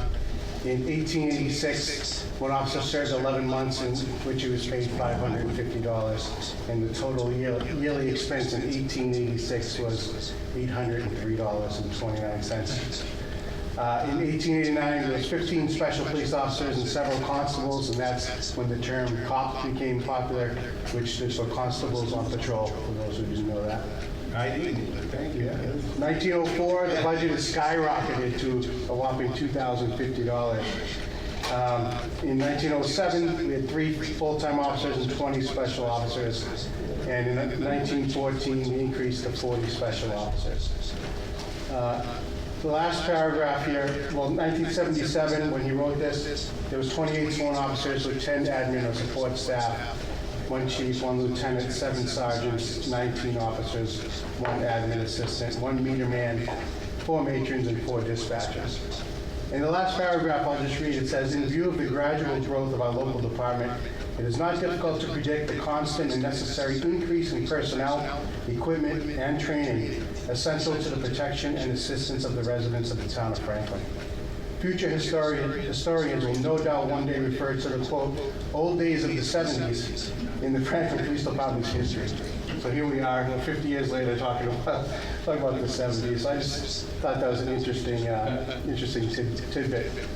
Another thing I found was, Officer Frankie's here in the back, but I didn't know this, but this is not the first Officer Frankie that the town of Franklin has. The first Officer Frankie was a VW Bug in 1986. So we found these old pictures. So. Yeah, I think he did. So just some fun stuff to start things off. Our current department, is a photograph taken a few years ago. Our mission statement, our vision statement, I won't read it, but it's included in your packet. It is on our website. Current staffing today, we have 56 sworn officers, 2 administrative assistants, 1 for records and 1 for finance, and 3 mental health clinicians. This is our current organizational chart. I know it's hard to read. I'm going to blow it up there in a second so you can see each division. We'll start at the top with the Office of the Chief of Police. Obviously, everybody knows Chief Lynch, who provides the overall leadership and direction for the department. Develops policies and procedures, manages personnel, hiring, training, and discipline, develops and oversees the budget and resource allocation, and serves as the primary liaison between the police department, town officials, and the community. My job as deputy chief is to assist the chief in the daily operations of the department. I also act as the chief in his absence, so when delegated. I'm the accreditation manager, so I'm responsible for all the policies and procedures and everything that goes along with being accredited. I handle internal affairs, any complaints that come into the department, I make sure to investigate it thoroughly. And public information officer, and I have a great team that works all the social media and all that stuff behind the scenes. This section here is the Special Services Division. Each division was broken up into 3 divisions, by the way. Special Services, Operations, and Administration. Each division is led by a lieutenant. The Special Services Division is led by Lieutenant Eric Zimmerman. Some of the things that this division is responsible for, the first thing is all special events within the town. So any special event from the fireworks, the Harvest Festival, anything that we do, there's an operations plan that's developed. Lieutenant will reach out to the State's Fusion Center to identify any threats that may be out there or any issues, develop a traffic plan, a response plan, contingency plans. Everything is prepared for, so if something should happen, we'll have a plan in place to handle it. The left side is a criminal investigations unit, or the detective unit. That unit's led by 1 detective sergeant. There's 3 general detectives, 1 narcotics detective, 1 court prosecutor, and 1 task force officer assigned to that unit. They handle everything from narcotics investigations, property and evidence, the court prosecution, crime analysis, and victim witness liaison. The other unit assigned to this division is the community service unit. Currently, we have 1 community service sergeant and 1 officer. There was 4, it was reduced last year to 2. So they handle all school resource officer responsibilities for all the schools within the town, emergency management, homeland security, juveniles and special populations, and crime prevention. The middle division here is the operations division. This is the most forward-facing division of the department. This is the officers that are out on patrol, you see in uniform and marked cars. It's led by Lieutenant Michael Kalecki, and assigned to that division are 7 patrol sergeants, 34 patrol officers, 1 clinician supervisor, and 2 clinicians.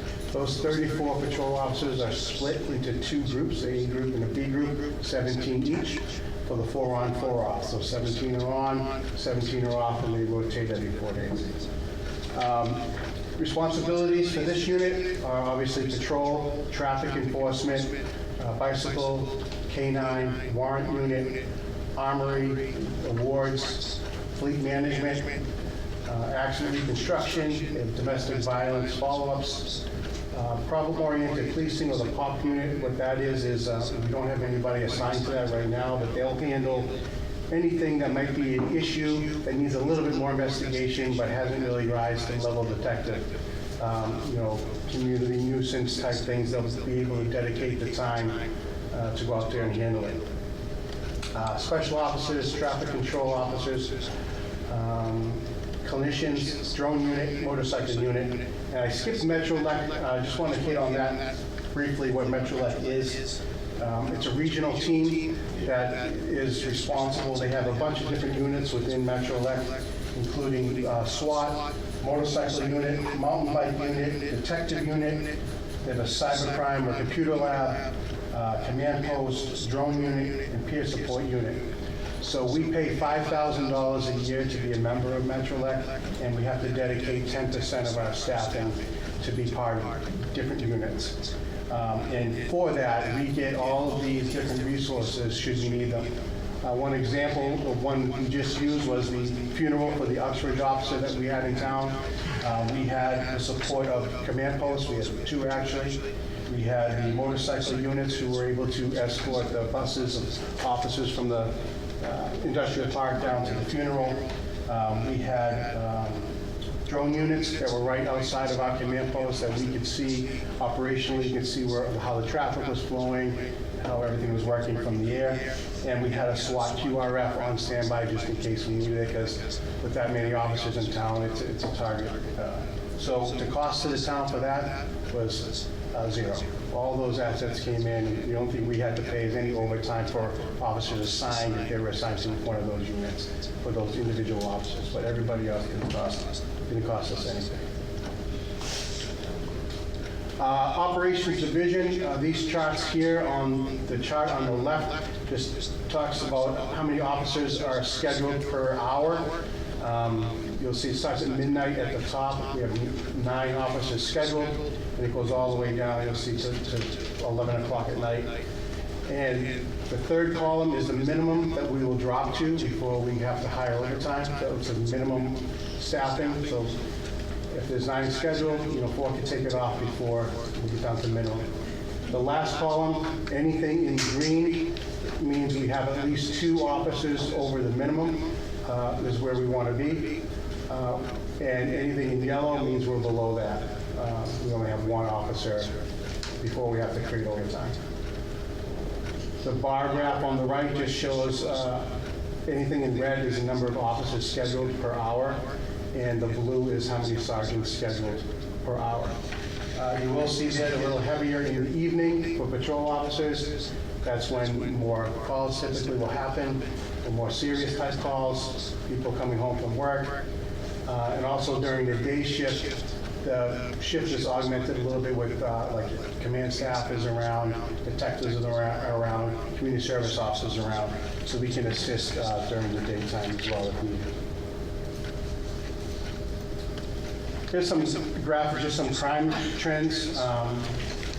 You can see through the years 2025, I'll just use the last year, we had 25,377 calls for service, which represented an increase of 3.62%. And then just broke down some of the different types of calls, accidents, assaults, larcenies, domestics, and mental health related calls. And the percentage increase there. We talk about traffic enforcement. In 2022, we were able to increase our traffic enforcement and the number of car stops by 30%. 2023, it increased 93%. 2024, we did drop. We had a reduction in the patrol division. We had 4 officers retired or resigned due to other employment. So staffing went down in 2024. And then in 2025, we got those officers back, and we increased traffic enforcement by 27.5%. And those are the numbers of all the car stops there in the chart. Thank you. The average stop, if you look at the number in 2025, was 12 car stops per day.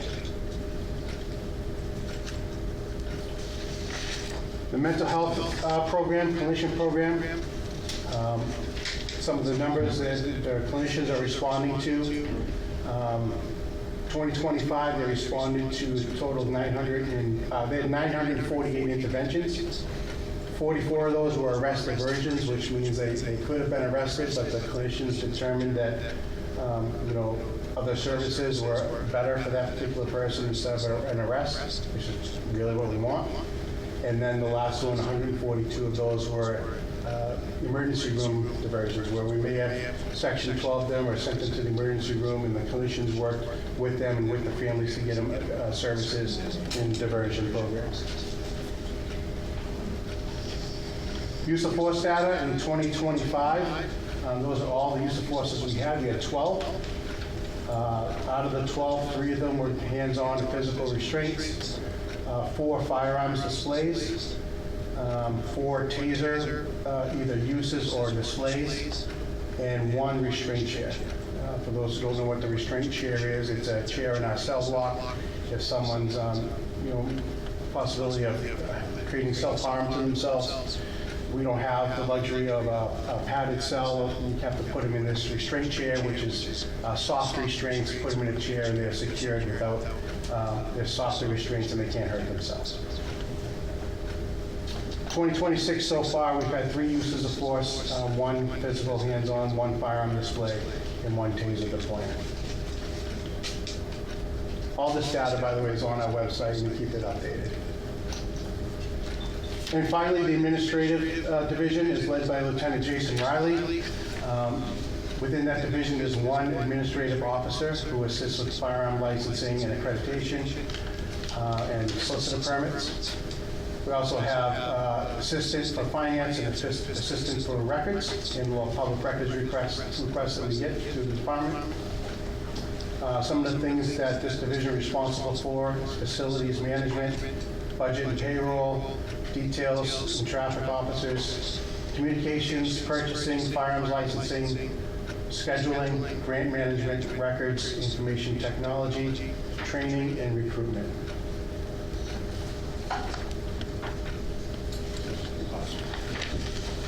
Okay, my turn. We get the fun stuff, budget. I'll leave that to you.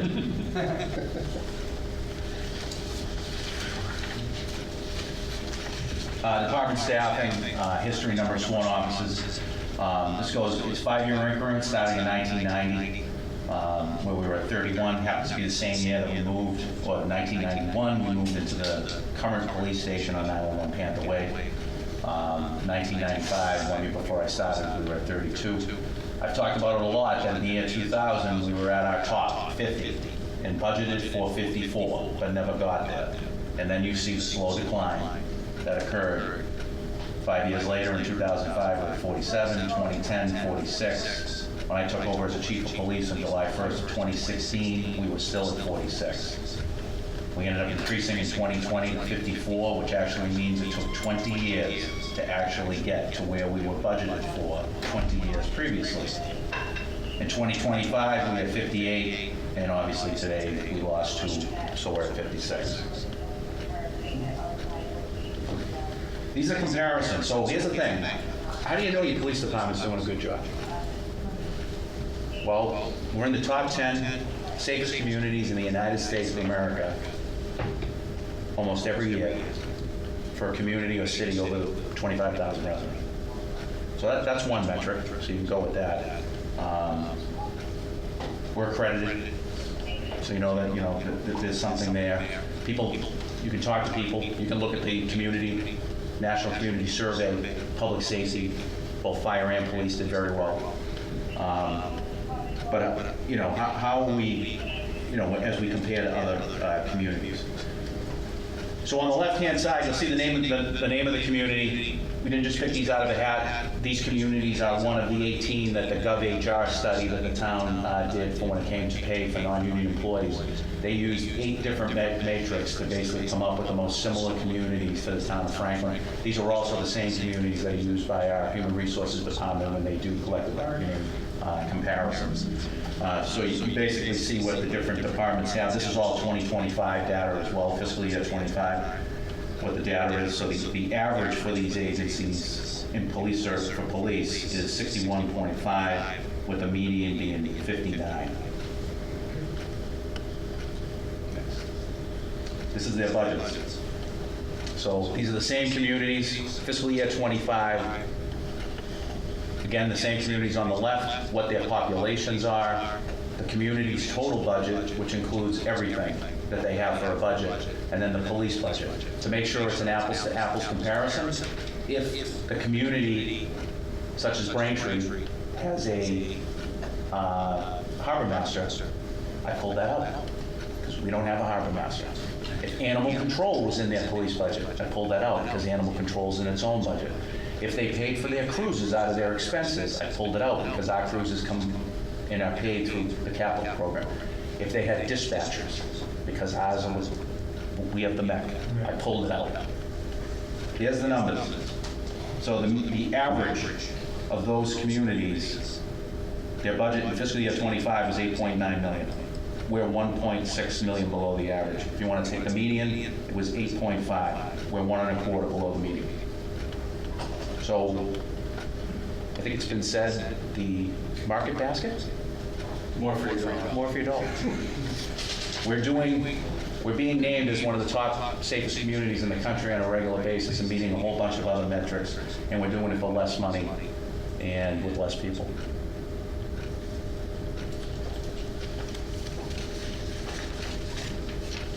So I tell you right now that every single person that works for our department is second to none. Some of the best professionals that there are.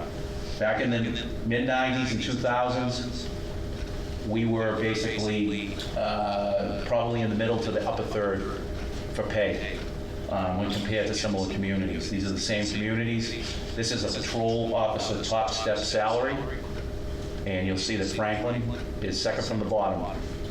And there is your average, there's your median, and there is the percentage of the difference to get us to the average of the median.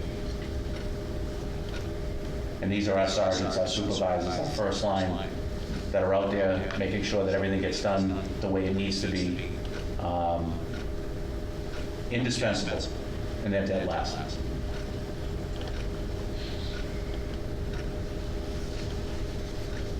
This is just an example of 5 years of our budget over the last 5 years, fiscal years 23 through 27. There's been some increases here and there, like in fiscal year 24, we ended up going from 54 to 58. If you look at fiscal year 27, we're looking at a $7.9 million total budget. It is a salary increase of 7.89% or a total increase of 7.5%, but that budget is level service plus 2. We put in to look, we want the restoration of the 2 offices that we lost, which caused us to eliminate the 2 positions in the community service unit. The far right column is what the budget would be if the 2 officers were not restored and we were just to be level service. I'm not going to go through all these in the interest of time. This is just any accomplishments or achievements that the department has been able to do in basically the last 9 years, from fiscal year 17 today. All of these you will find in the fiscal year 17 through 26, either budget narratives or annual reports. Just some of the highlights. You know, there's a lot of things when we ended up in fiscal year 17 that we had, like the evidence room project, and how we ended up having to go through 3,000 pieces of evidence and got rid of the majority of them to get us down to 300. It just had never been a real audit of what it needed to be. And we redid the entire evidence room at that time. Same issues with the law enforcement trust fund project, where we were commingling basically cash that was taken in as evidence, as well as the money that we were granted by the DA's office and the judge that we could use towards anything that the department would need. We improved customer service. We began the process of diversifying the sworn officer complement. When I became the chief in 2016, we had 46 male officers, 0 females. Happy to say that we now have 6 female officers on the department. In fiscal year 18 is when we originally ended up establishing the jail diversion program. We were in a regional with Medway. It just got to the point that we just needed more services. We needed more of them to be able to do what we needed to do. And like I said, I've mentioned it plenty of times, Amy had a great idea to use some of the American Recovery Plan Act money, because as long as it went towards something that benefited the entire community, and although we did a lot of infrastructure projects, we also ended up getting the county commissioners to give us almost, $950,000 to do a 3-year pilot with 3 co-response clinicians, which is what we've been able to do. In 2019, we had the new schedule for the patrol division. Essentially, we were given, when I became the chief, we came in on the 10-yard line as we were moving in to go to the MEC. And there was a lot of unknowns, and there was a lot of things, just a lot of information that hadn't really gotten to town administrator at the time, Jeff Nutting, and everything else about what dispatchers actually do beyond using a phone and, using the radio and answering the phone. There was a contemplation of us going dark. So when you came to the police station anytime, day or night, when you got to the front door, you could walk in and you'd be in a vestibule, but the second door would be locked. You wouldn't actually be able to access the station. We did a study, and there were 65 people on a Tuesday that would walk into the police station. We're just too big for that. It was just, and I don't think the people in Franklin, the residents and the taxpayers, would have liked to have a locked building when they came to the police station. For all those different reasons, we worked with the unions. It wasn't easy, but we finally went across the finish line. There was a lot of people, I don't think they were nervous about going to a new schedule, 4 on, 4 off, 10 hour schedule. I think if I had told them that we were going to get rid of it and go back to the 4 and 2-8, I wouldn't make it out of the parking lot. Just wouldn't happen. But it worked for us, and with the savings and overtime for training and some other things, we were able to add 5 additional, police officers at that time, increasing our numbers, which is something we hadn't done in a number of years. And like I said, I'm not going to go here. You can read it. There's plenty of different things that we have done over the years. Current challenges. The police station. Everybody in town should know that we've been advocating for a new facility. It was built in '91. It was built for 31, police officers, maybe for a little, for a few more, this and that. We are well above what that number is. We have, space-restricted workspaces, overburdened evidence and storage areas, insufficient training and meeting spaces, locker rooms and fitness facilities that are completely undersized for how big we are, and parking and security challenges. Anybody that's been on a tour through the station, and it was pretty much, it wasn't as many as we would have liked. And you can go on to the police station website, and you can see all, we've done a video of everything with a voiceover by me, Steve, thank you very much. So it's there and available for you to be able to go through it without physically going there, but feel free to come by. They all say the same thing. Yes, you are lacking the space that you need, you're crammed in there. And then the question becomes, how are we going to pay for it? So, get it. We understand that. But it's a problem that's not going to go away. And it's a problem that eventually is going to have to be solved, because it's going to affect, it's going to affect many things down the road. Hiring. We're dealing with a lack of interest in a career in law enforcement profession. Younger people are just not as interested in becoming police officers as they once were. Like when I took the civil service exam, there were, tens of thousands of people that would end up taking that type of exam to try to get in. Everybody, there was a vast number of people that want to be police. There's been a lot of things that have changed. We can't work from home right now. We'll probably never be able to work from home. And that's what a lot of people aspire to do. There's all different kinds of things, but there's a lack of general interest. Quality of the candidates. Those that are interested in it, a lot of them are not qualified to do it. They're just people that know it, and we are not going to, I'm not going to lower the standards for the department. And I don't think any of the people that work for the department would like to see that happen either. And I don't think you or the public or anyone else. So it's hard. And then a lack of interest in the FPD by transfer candidates. I just showed you what they're being paid. That's right.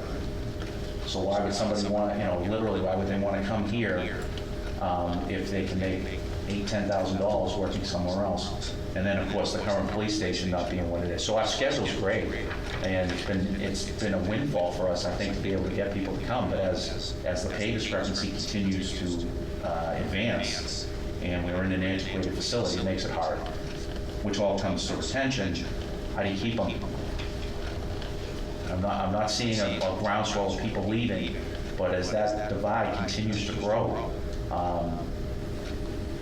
it's not lost that we had an officer transfer to another community. He did not transfer because of the pay. He was transferred because he was given an opportunity that was too good to give up, and I told him he was crazy not to take it. But the community he went to, he's making $10,000 more for putting his pants on and showing up to work. It's just a reality. Budget constraints. The reduction in sworn officer personnel, as we talked about, we lost 2 people last year, beginning of this fiscal year. The reduction or elimination of the co-response program. That grant's going to run out in December of 2026, the end of December. The previous council already voted to utilize opioid settlement money to carry it through the entire fiscal 27. But I don't believe the opioid settlement money will be to the level that it would need to be able to fund all 3 for a full year. And I would advocate tremendously that we do everything we can to keep the 3 clinicians that we, currently budgeted for with the use of the ARPA money. Inadequate technology funding. I get this question all the time. Body cameras.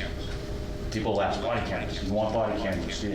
Why don't we have body cameras? It's not mandated by the state. The state has grants for it, which will pay for the hardware, and that's it. So, it's like you'll get the body cameras. What people don't realize is how much the storage costs. You're talking 30 days of storage for 58 employees that every time they go out in the public, make a car stop, have any interaction, have to report it. If that particular incident is something with criminal action that might occur or whatever, you now have to keep it indefinitely until the case is completely done. Storage is extremely expensive. So it's like your printer at home. I've mentioned it before. They'll give you the printer for almost nothing, and the ink will last a month. And then when you go to buy more ink, it's more than what you paid for the printer. You might as well just buy a new printer. That's what this all is about, the storage. And then you need someone to manage it all. Anything to do with the domestic violence case, you have to blur out the face and you have to take out any audio that basically would identify who the person is. And with our very liberal public records law in the state of Massachusetts, anyone can ask for it and we have to give it to them unless it's involved in an active case or something like that. Between the DA's office, the defense attorneys, and people who just want to watch Franklin cops and not cops on, local TV, that is a huge, it's a challenge that, we're just not going to, that you can't afford it. We can't afford it. And I want personnel over body cameras. You saw our use of force numbers, so when you do a cost benefits analysis, it becomes more, it would be great to have them, but not at the detriment of me having to lose sworn officers to be able to pay for it. But there will be a time, even though we don't have a lot of use of force incident that one of these, there'll be an incident where our officer is in a dark alley all alone with a suspect. Something happens, and the next thing you know, there's an accusation related to that, and we don't have camera footage to basically back it up. And it's great for complaints as well. Not that we get a lot of complaints, because we don't. But when someone ends up coming in saying, "Hey, I want to complain about the officer, he or she was rude, they did this, they did that," they were wearing a body camera. Out the door they go. So it would be great to have them.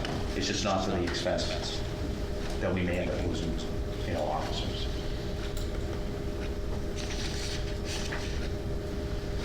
All right, it was asked by the Finance Committee what the perfect department. So where would we want to be? So we basically back of envelope spitballed it, because it's never going to happen anytime soon, so what's the sense in going into massive detail to it, but 68 total employees. So it would be 62 sworn. We would add 1 lieutenant, 1 sergeant, and 2 officers that would do traffic and what we talked about, problem-oriented policing. Why the rank? Because when we were at 46 and we went to 58, that's 12 officers that we were able to hire. We haven't added a single rank. Our span of control is getting out of whack, and we'd like to fix that. I've also included the 3 civilian, we would go up to 3 civilian employees instead of just having someone in finance and someone in records. It would be the addition of somebody that would split their time between IT and crime analysis. Tim and his folks do a great job, but he changes people faster than we do. I've hired 44 police officers in the last 9.5 years. He's gone through a number of different people as well, and they're doing the whole town, the schools, the municipal side, you name it. With the technology that we're using, I bet you the fire department would be in the same boat as well. You know, IT it's always you need somebody to be able to do it. And of course, the 3 mental health clinicians that we would be able to fund all 3 of them and keep it at that. So the next question is, what are the costs? Be about $950,000 in salaries. And if you want us to get all the stuff that we got in capital right now back into the operations budget, we need $500 grand. So that's $1.5 million.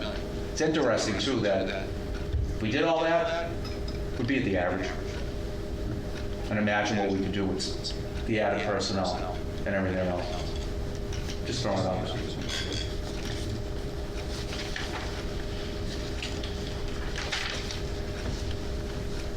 As Deputy said, there's our website.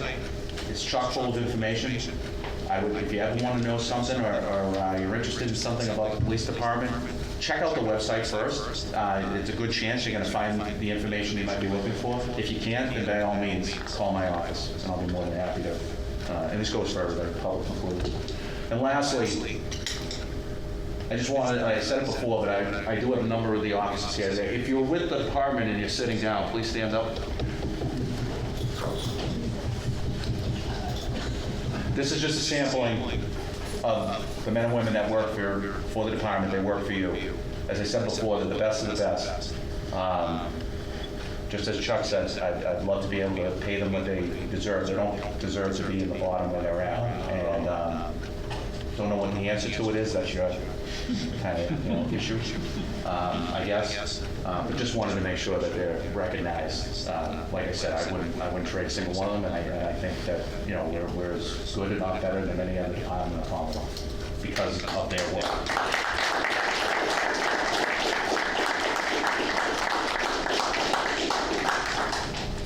Fire away.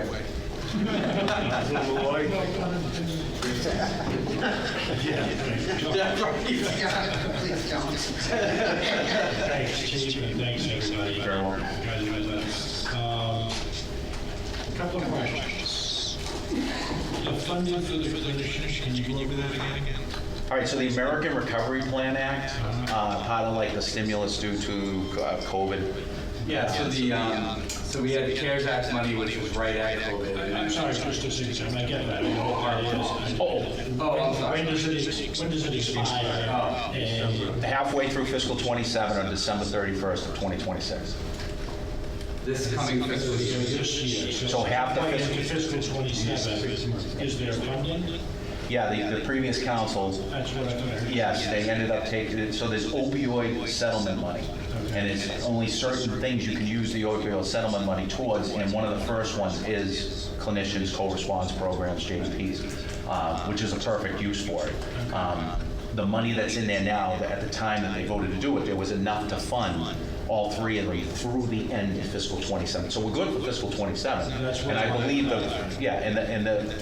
and a portion, if not all, the opioid money from that point would still go to fund the co-response program. Yeah, so about in FY '28, about 1/3, maybe to about 50% of those 3 clinicians will be able to be funded through the opioid settlement money, because even though right now we've got about 1/3 of it allocated, I know there are other lawsuits that are going to come in and going to continue to give additional small revenue. So I would guess in the best case scenario, you're looking at about 50% of the cost of that division will be paid for through opioid settlement money in FY '28. and then for probably 15 years or so. I think it goes for about another decade. It goes for a long time. Thank you. I thought that's what I heard you say. I just wanted to make sure it was clear in there because I didn't see it in the fiscal 27 budget. I called out specifically. I saw the offsets for the employees and so forth, but I wasn't sure what happened afterwards. Thinking ahead to 28, and I wasn't sure how far it went with 27. In the crime trends chart that you have,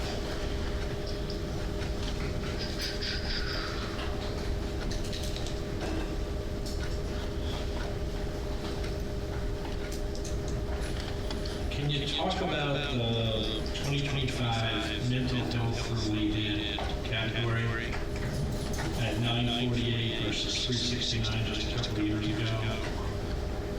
Kind of what constitutes mental health related calls, and do you see, I mean, it's a big jump over the last couple of years. It's the number, basically the number of calls that the clinicians are actually either responding to directly or they've done a follow-up with. So like if they're even with 3 of them, they're not on 24/7. Right. So when they're not on and the officers end up encountering somebody that's having a mental health issue, they will then end up, giving the report to the clinicians so that they can end up doing the follow-up to try to end up getting the person outpatient services if it's needed or, something like that. I mean, that's basically what, they're touching and talking and dealing with somebody for every one of those numbers. And prior to having those clinicians, what would happen in those cases? Did nobody speak to those people? No, we would go on the calls, but for instance, the reason the emergency room diversions have gone down is because we're not trained to make a determination if somebody is serious about or would have in their minds that they're actually going to harm themselves. So I'm not going to lie, what do? We take them to the hospital. Right. And usually they're back out and they're back running around in the community before the officer's even done doing any of the paperwork. And maybe what you just said clarifies that a little bit, but because I noticed the same with the ambulance calls, only 4,000 ambulance calls. I don't know how many of those, the calls that we're talking about here require an ambulance transport. So I just wondered if there was some kind of related. If they're going to go to the hospital, Yeah. but if they end up doing an assessment with the individual on scene, and they make a determination that the person is not harming themselves and they don't need to go to the hospital, then there's no need to call for the ambulance. Okay. And it's gone up because COVID, the whole COVID pandemic was awful when it came to individuals that might have any kind of anxiety, things related to that, the isolation. I mean, it really caused a lot of people a lot of difficulties. I mean, even people that don't have, I guess, like, just, treatable mental health, I mean, it was all a burden on everyone. But for some people, it was a lot worse. And we just, tremendous spike, after that. And we're still going through it today. I'm guessing you don't see that ending anytime soon. No.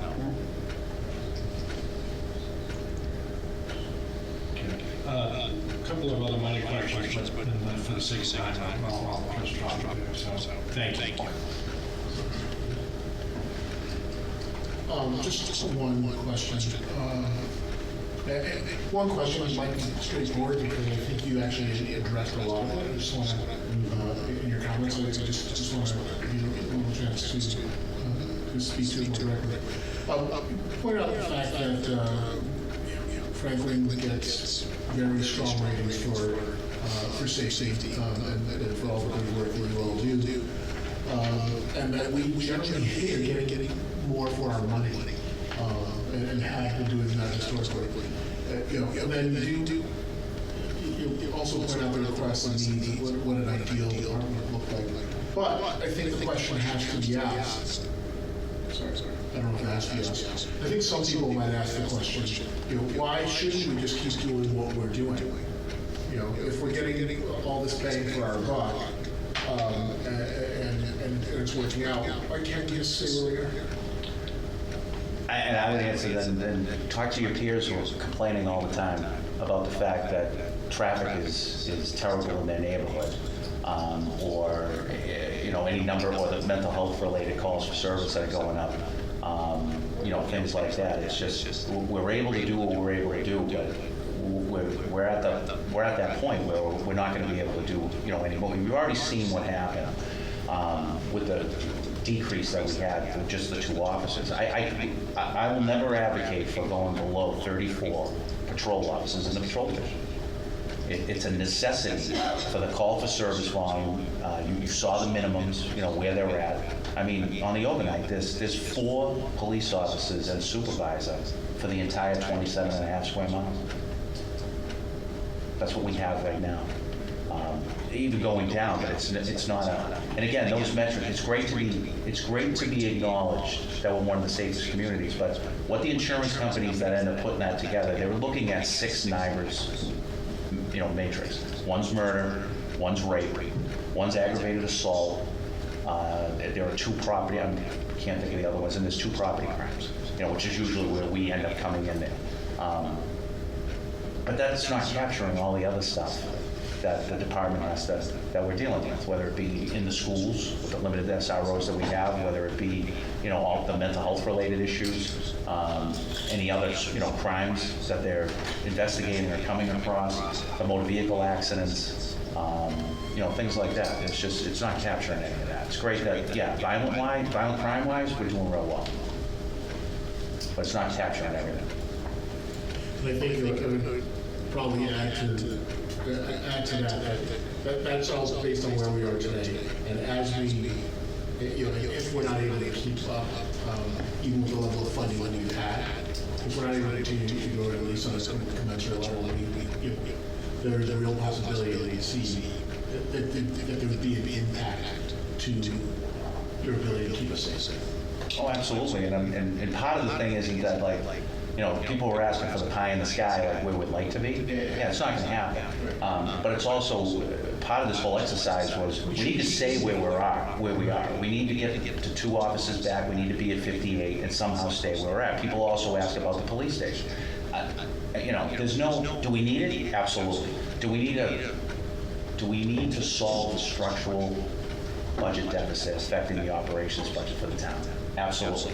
Is the town of Franklin going to give both a Prop 2.5 override if it's what we come up with? Because it's a simple thing. We need more revenue, or we're going to cut services. So all the other stuff is noise.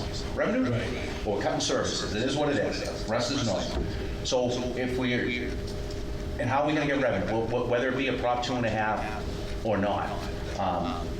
If they were to vote for it, are we getting a $47 million debt exclusion anytime after that, soon, to get a new police station? No. So I'd rather stay in the cramped building that we're in with 58, or our total, sworn and unsworn, right where we were at the end of fiscal 25, and basically stay where we're at, then go to a new shiny police station, wherever it might be, with 50 sworn officers and 1 civilian. Because it's 5 years later, and all we did was cut. We have to cut more.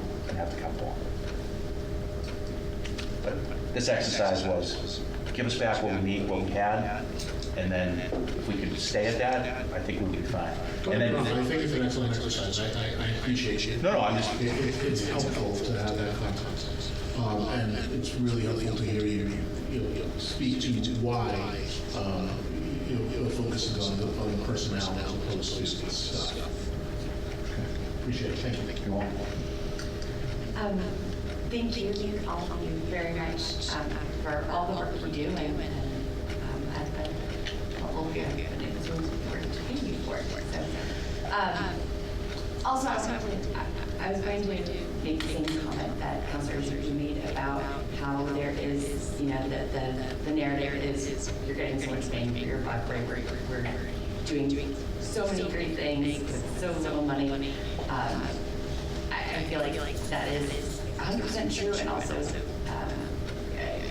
I don't want to hear it as much because I think it then spins the story that it's changing. To Councilor Keefer's point, that's and what you just said is that's not the case. We do have to change this.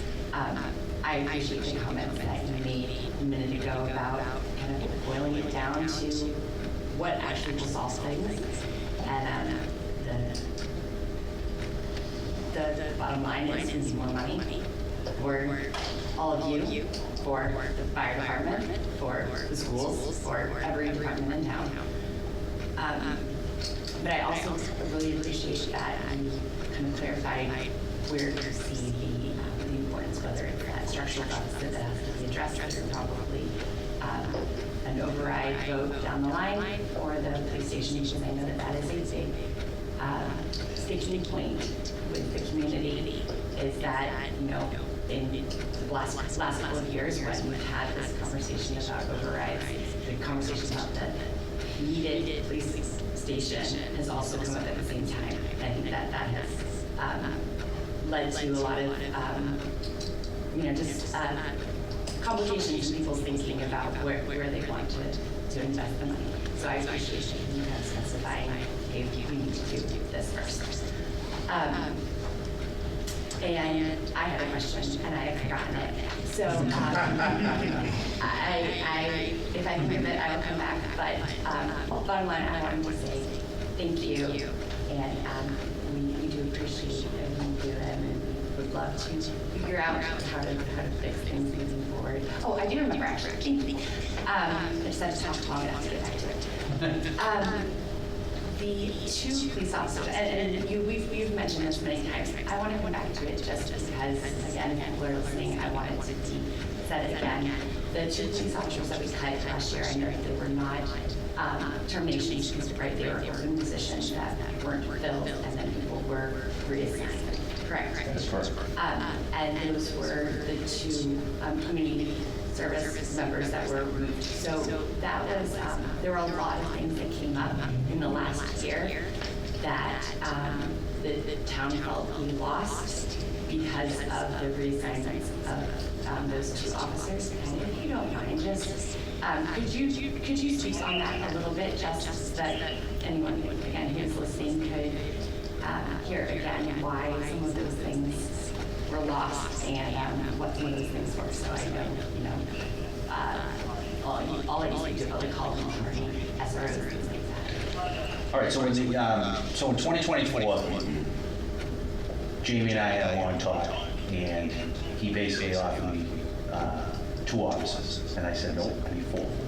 And he said, why? And I said, because I need to augment the patrol division to get it to where it needs to be at 34 officers, 34 patrol officers. So we got it. And it definitely needed to stop the onslaught of ordering. So when we go below that minimum and no one wants to volunteer to work, you have to order. We can't close a section of town off like a restaurant and say, nope, that's closed, we're just not going to police that area tonight, you know, blah, blah, blah. It doesn't work like that. So we have to order. So when it came down to, you're going to be cut $250,000 if that's what the town council has to do. I made it perfectly clear during every listening session and everything else exactly what was going to happen if we were cut $250,000. We would be cut $210,000, and the benefits budget in the town would be cut $40,000. And I said that would mean that we would need to transfer 2 officers from the community service unit into patrol to augment that. Yes, we were lucky that we kind of saw the writing on the wall might happen. We had an open position. I didn't fill it. The previous individual I talked about who went to another community on a too good to you know, not take it thing, he left middle of June. Otherwise, Jalen Samuels would have came out of the academy on June 20th, worked for us for 10 days, and got laid off. So we avoided that, which was great. But we transferred the 2. David Gove is here, Amanda is here. They're also the handlers for Ben Franklin and Frankie. And they were school resource officers, as they are when they were in the community service unit. They weren't, you know, they good soldiers, they did what they had to do and all that, but, you know, it was very unfortunate. You can't have a unit with 4 people in it, cut it by 50%, and expect them to still do the job that the 4 of them were doing. That's idiocy. Just can't happen. So what ended up happening? Yes, there were things that were removed, they were basically canceled, eliminated, or reduced. And one of the things that was eliminated, and everybody talked about it, which is a complete fallacy that was out there.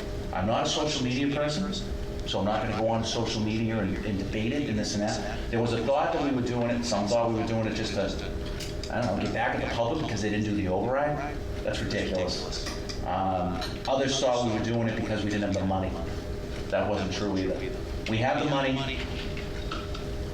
and I'm sure a majority of the people that are in this room, if they could have, because they weren't working, would have volunteered to do it as they always have. There's no question in my mind.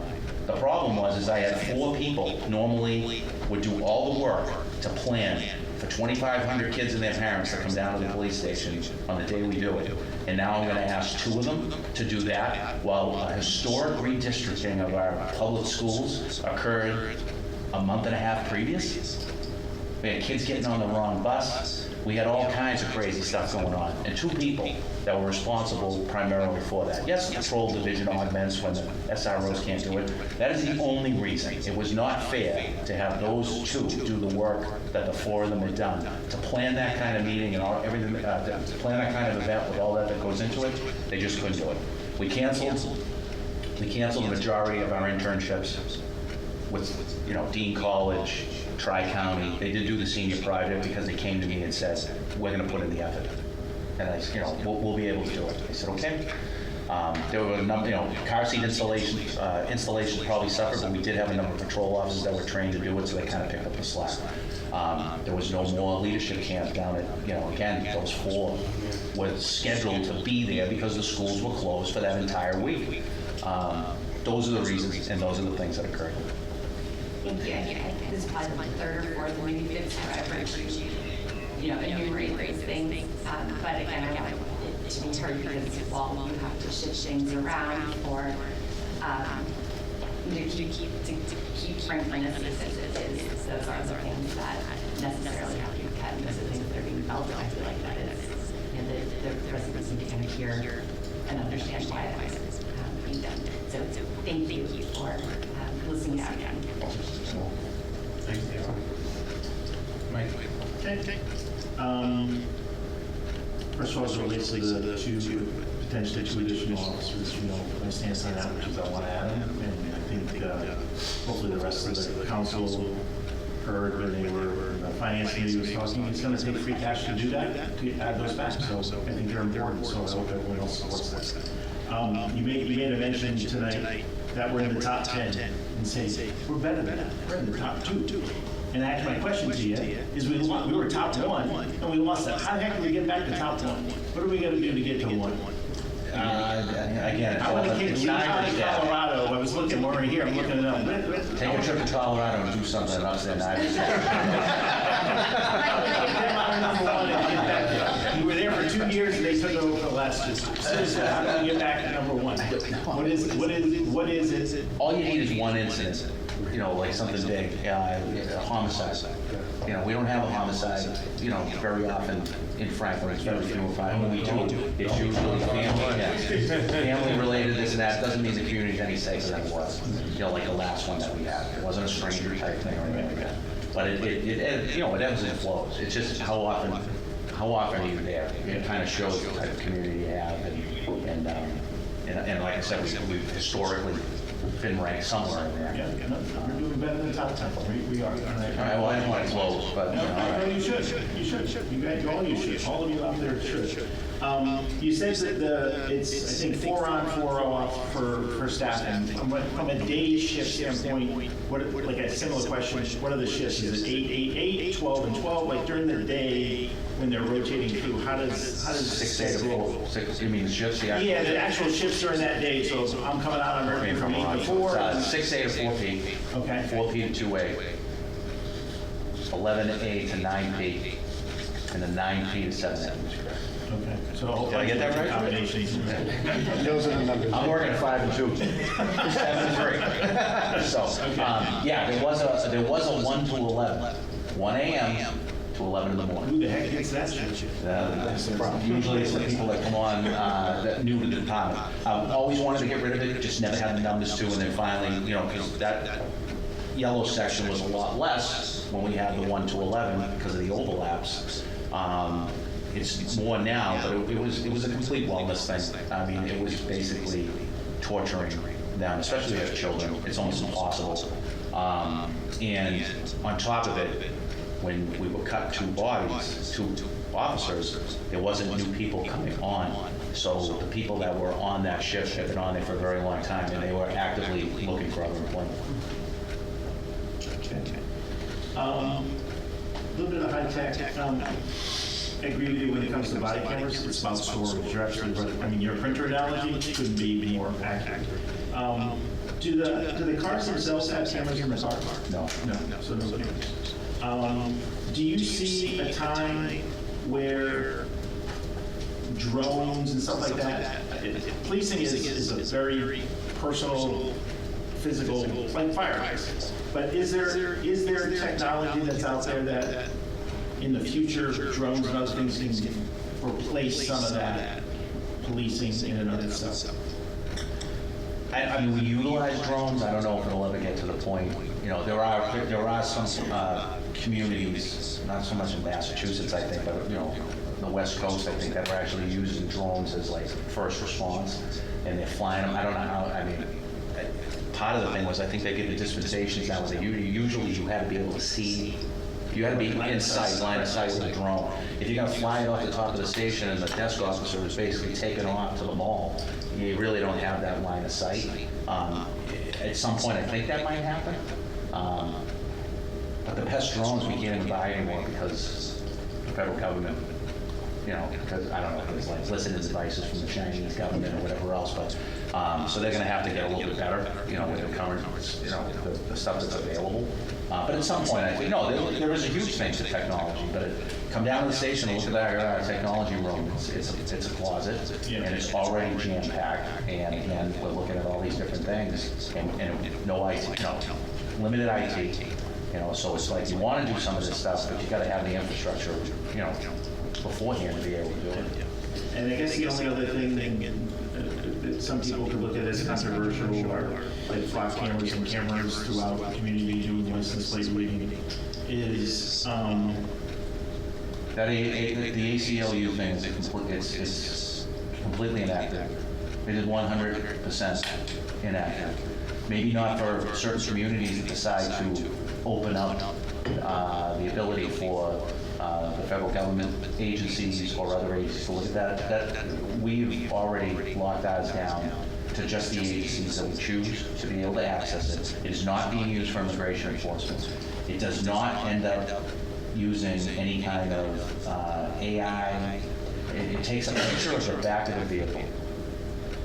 So we don't get it can't be used for racial bias because you're not going to be able to see the driver. There's no listening devices. That's all it does. And the only way that the officers can access the footage is if they're basically looking and are investigating a criminal activity. So like all the car breaks that are going on. I had an email back and forth with somebody from one of our neighborhoods in town today before I came here. We've had instances where we're able to actually pinpoint who the person is. And God forbid if we ever have an Amber Alert, it will hit on the fact that that car with that license plate that we're looking for just went by the camera, which will give us an opportunity to potentially apprehend that person and get that check back. And again, you're talking about us. You're talking about the Franklin Police Department, an accredited professional PD that I would hope has gained your trust through our trust building campaign, one of our accomplishments that I didn't go over with, or anything like that we would never allow something or do something, that would jeopardize people's civil rights. Because here's the deal. If you're a criminal, then be concerned about flock cameras. If you're not a criminal, we don't give a blank on what you're doing. We have enough to do. We don't care. We're not going to be looking at the footage for any other reason than criminal activity and trying to work a case. I appreciate that. Thank you. You're welcome. Thank you. Thank you, Mr. Chairman. I just want to thank everyone here. Thank you so much for coming and talking to us. I'm kind of scared to ask this first question, but is Ben the therapy dog still with the department? Yes. Okay. Because I know you mentioned his handler earlier. He goes to bed at 7 o'clock. Okay. I'm a little worried, but I mean, I'm concerned because, our budget crunch has gotten more and more severe. And if we were to lose the other two SROs, what would happen to those dogs? Well, Ben actually lives with Jamie Mucciarone, who is a retired officer from the department, still a special with us, and a man because he was his first trainer as a pup and everything like that. And Amanda Rhea, goes to the house, picks up his dog, daily. Ben's getting up there, getting a little older. He's a good sized dog as well. And Frankie, same thing. I mean, you end up with Dave. He's never, we always supported our canines basically living with their handlers, once their service was over. But Ben's he's still serving. Frankie's here. Frankie's here. So I just want to point out, our decisions as a council has consequences, and I just want to make sure that people realize that it's not just humans that are affected, but are canines as well. Unfortunately, they're not in the schools as much as they used to be, and that's where I think we got our biggest bang for our buck, is having the dogs available to the schools. They go if needed. It's just they're on patrol now, so they get one of the 4 sectors in town, and they're responsible for that. They don't have that ability to basically be in the schools, and do those types of things like they used to. Okay. I did want to follow up on staffing. We talked a little bit about how staffing salaries are a lot lower than other departments. How much are we spending annually on recruitment and training due to turnover from below market wages?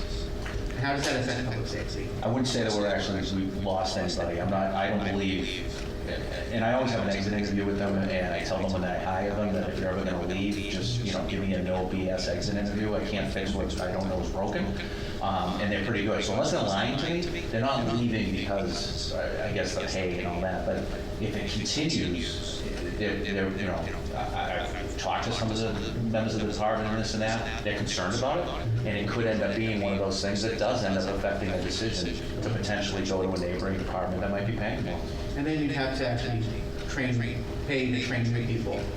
Well, we need to get a transfer, but it's tough to get transfers when people are leaving because the pay's not good, and you have an antiquated facility. So now you got to put people in the academy, and I've already talked about this before. The issues related, I love to put people in the academy when you're at full staff. If you have one opening, you can afford to do it, because when you do decide to put that person in the academy, that slot on that schedule is open for an entire year. Between the time we end up posting it, bringing them in for interviews, choosing someone, background check, pre-employment screens, 3 to 4 months. 6-month academy, 14-week FTO, field training program. It's a year. When I take a transfer, they got 4 or 5 years on the job, maybe a little less. The whole thing is like a 3-month process, and then they're doing 4 to 5 week FTO, and then they're in that slot. Open slots and schedule is no longer open. So I guess my point is that if you start cutting it further, you won't even be able to save money because you have to just retrain people over and over again. I have some of the best field training officers anywhere, because they're the busiest field training officers anywhere. 44 hires in 9.5 years. So yes, but it's an expense. And then every time you have to grab, it's $4,000 just for initial issue. These uniforms aren't cheap. So those were softballs. I do have a few things to go up what Michael said. Bring them on. Oh, you're on it, okay. Well, this is sort of tangentially related. Do you have any Stingray devices that use like cell site simulator technology in the department? No. Okay. And then just to build off Michael's comments, I know some of the concerns weren't necessarily about the Franklin police. I trust the police here, do great work, but I guess the concern is with data sharing. There's, I know you have like a radius around New England that can share with for auto approve, but if for like a state, police officer in Alabama, we might not trust them as much as we trust the Franklin police. So I think that's where some of the concern comes from, and I think that there was an issue with the FLOP contract, and specifically the concern is whether the FLOP contract overrides some of the policies that you have. And could you affirm or confirm that the contract does not override any policy protections that you have at the policy level? No, there are no conflicts with it, and a trooper in Alabama can't get our data without specifically asking us for it. And they have to probably have to email first, maybe a phone call, one of the criminal investigators, and then we make a determination, for that.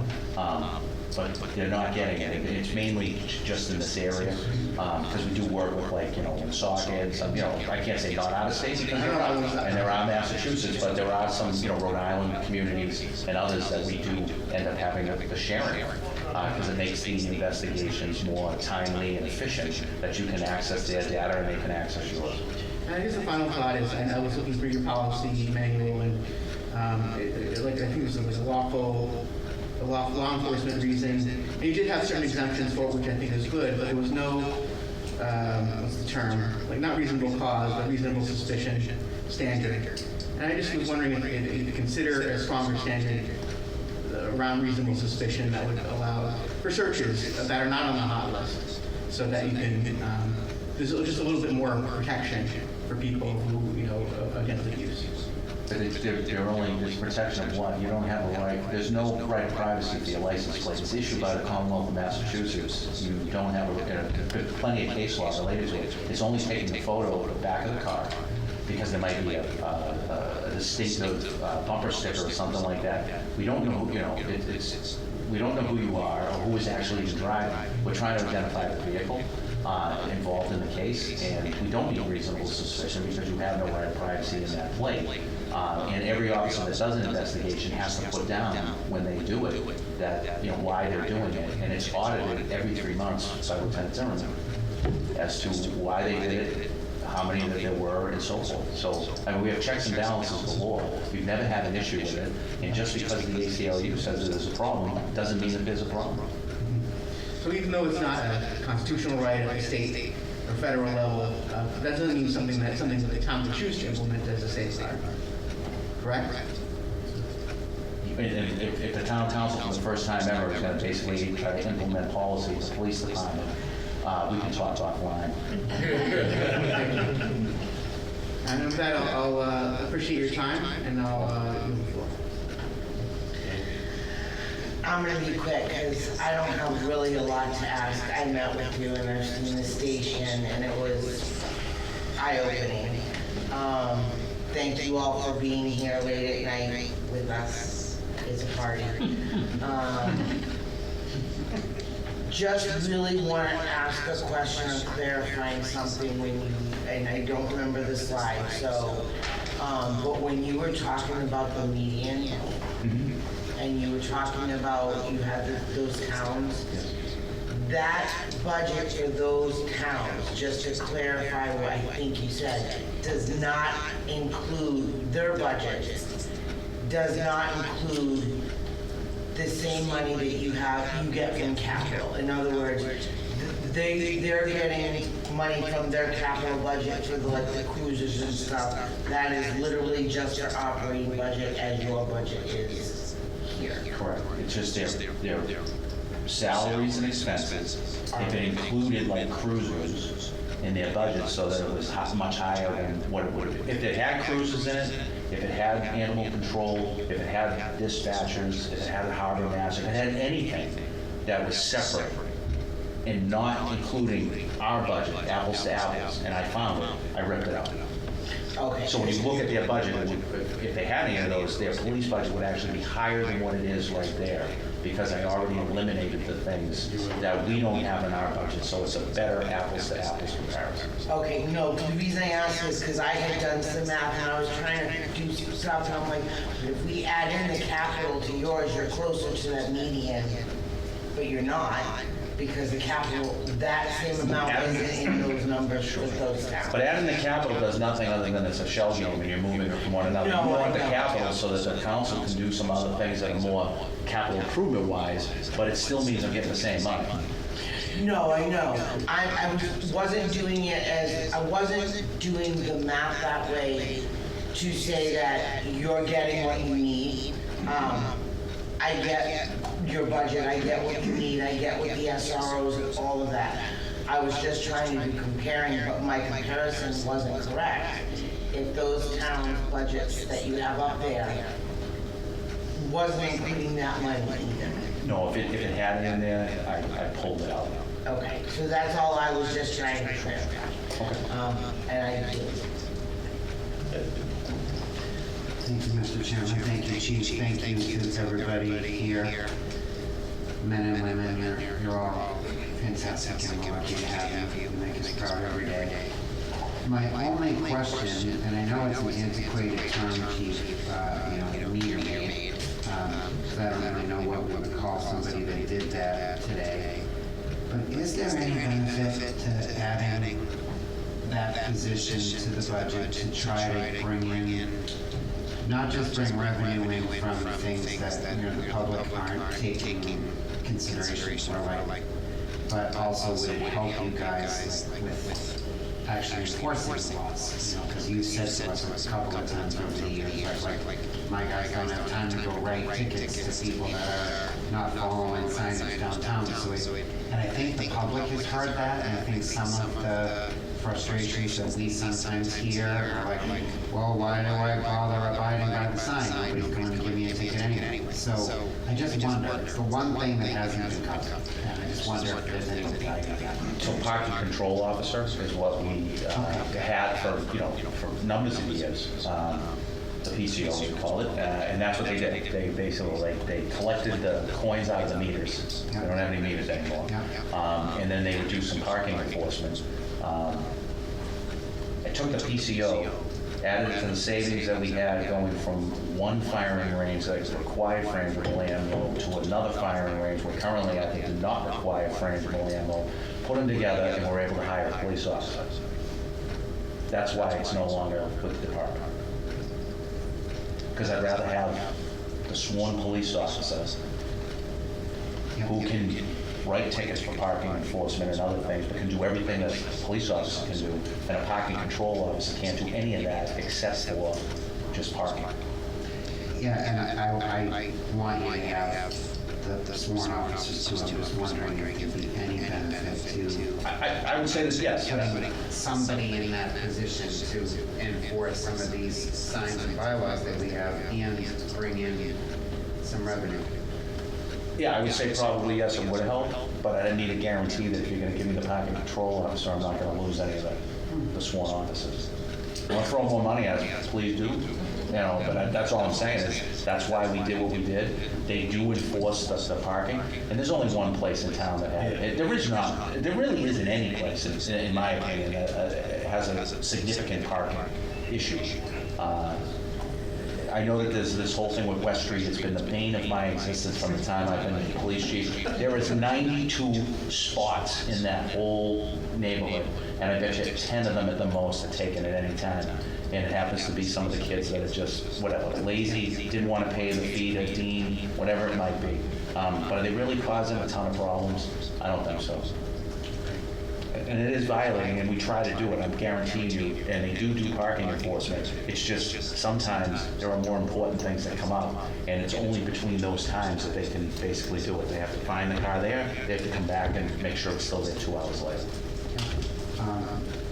I asked the fire department this, but how's morale?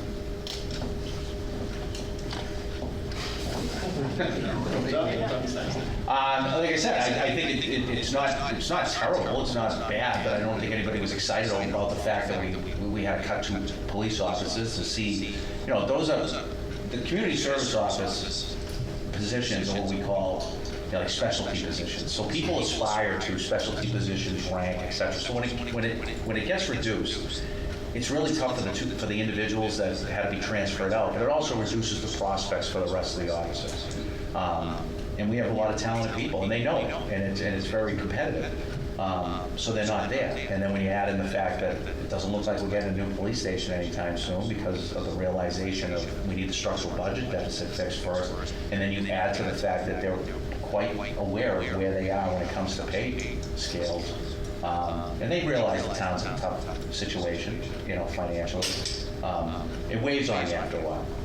I haven't had anybody come to talk. People only come to talk to me for 2 reasons. They're either coming to tell me they've done something wrong and they need help, or they're coming to tell me I'm leaving. So when they say, hey, you got a minute, chief? I know exactly what it is. Because my people aren't doing anything wrong and they're not getting themselves in trouble. And it's, I got to talk to you about something. There are 2 officers that potentially may end up, if they're given the opportunity, go to the Massachusetts State Police class in June. There you go. If they get the opportunity, they go. I mean, it's a 2,500 person department versus what we have. I don't know if the MSP is basically paying better. than what we're paying. But, you know, again, they'll give me that exit interview when they go, and I don't have an idea. But still, you know, we're losing 2 good people potentially. At some point, Chief, the difficult conversation is going to have to come where we're going to need some of the union leadership of the police department to sit down and get behind and override. Didn't happen last time. So we're gonna need that if we're going to have these critical conversations. We've been able to have it in schools, we've been able to have it in fire. We're just gonna get that down. If that's the goal. If the goal is we're okay with the operational problems that we'd much rather have a police station, okay, you know, then we have to put all our eggs in that basket and try to convince the community that the police station is the way to go. You know as well as anybody, we're not going to get both. But right now, we seem to have a little bit of conflict. We need to try to get everybody on the same page. Thank you. Well, Gene? Yeah, can you guys hear me okay? Yes. All right. And Chief, thanks very much for coming out tonight and doing the presentation. I don't have questions, comments. I've lived here for 27 years. I've had interactions with police. I've tried to keep my interactions down. Most of them were, traffic related.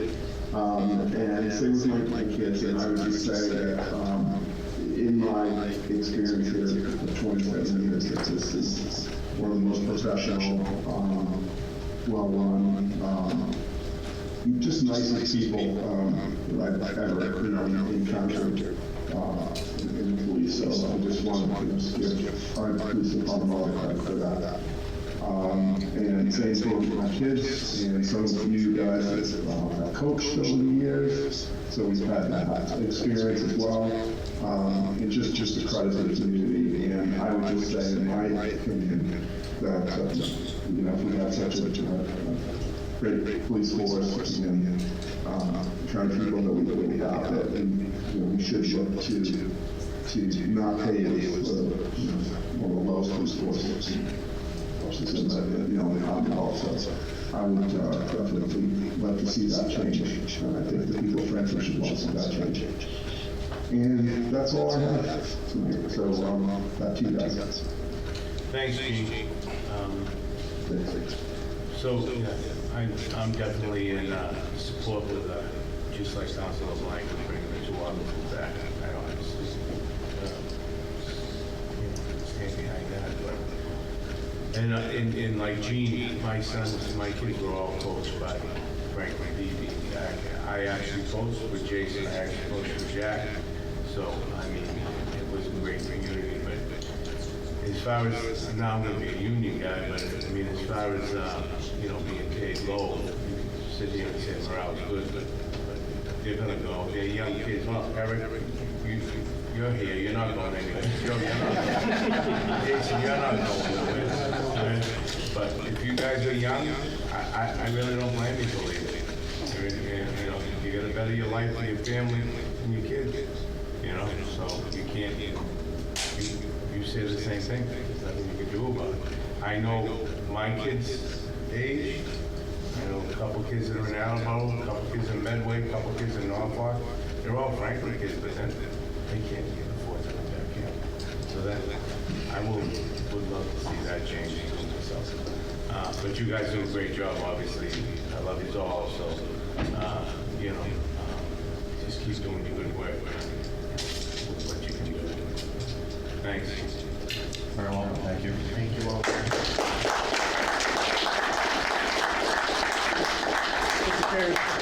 If I may, real quick, I know the chief gave accolades to all the department members a minute ago, and that's true. And he's gonna kill me for saying it, but for those who don't know, Jamie nominated Chief Lynch for the 1985 Hometown Hero Award. He's gonna be receiving that award tomorrow at noon, so I just want to congratulate him.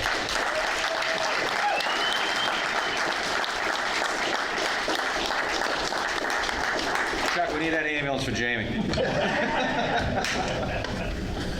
Thank you.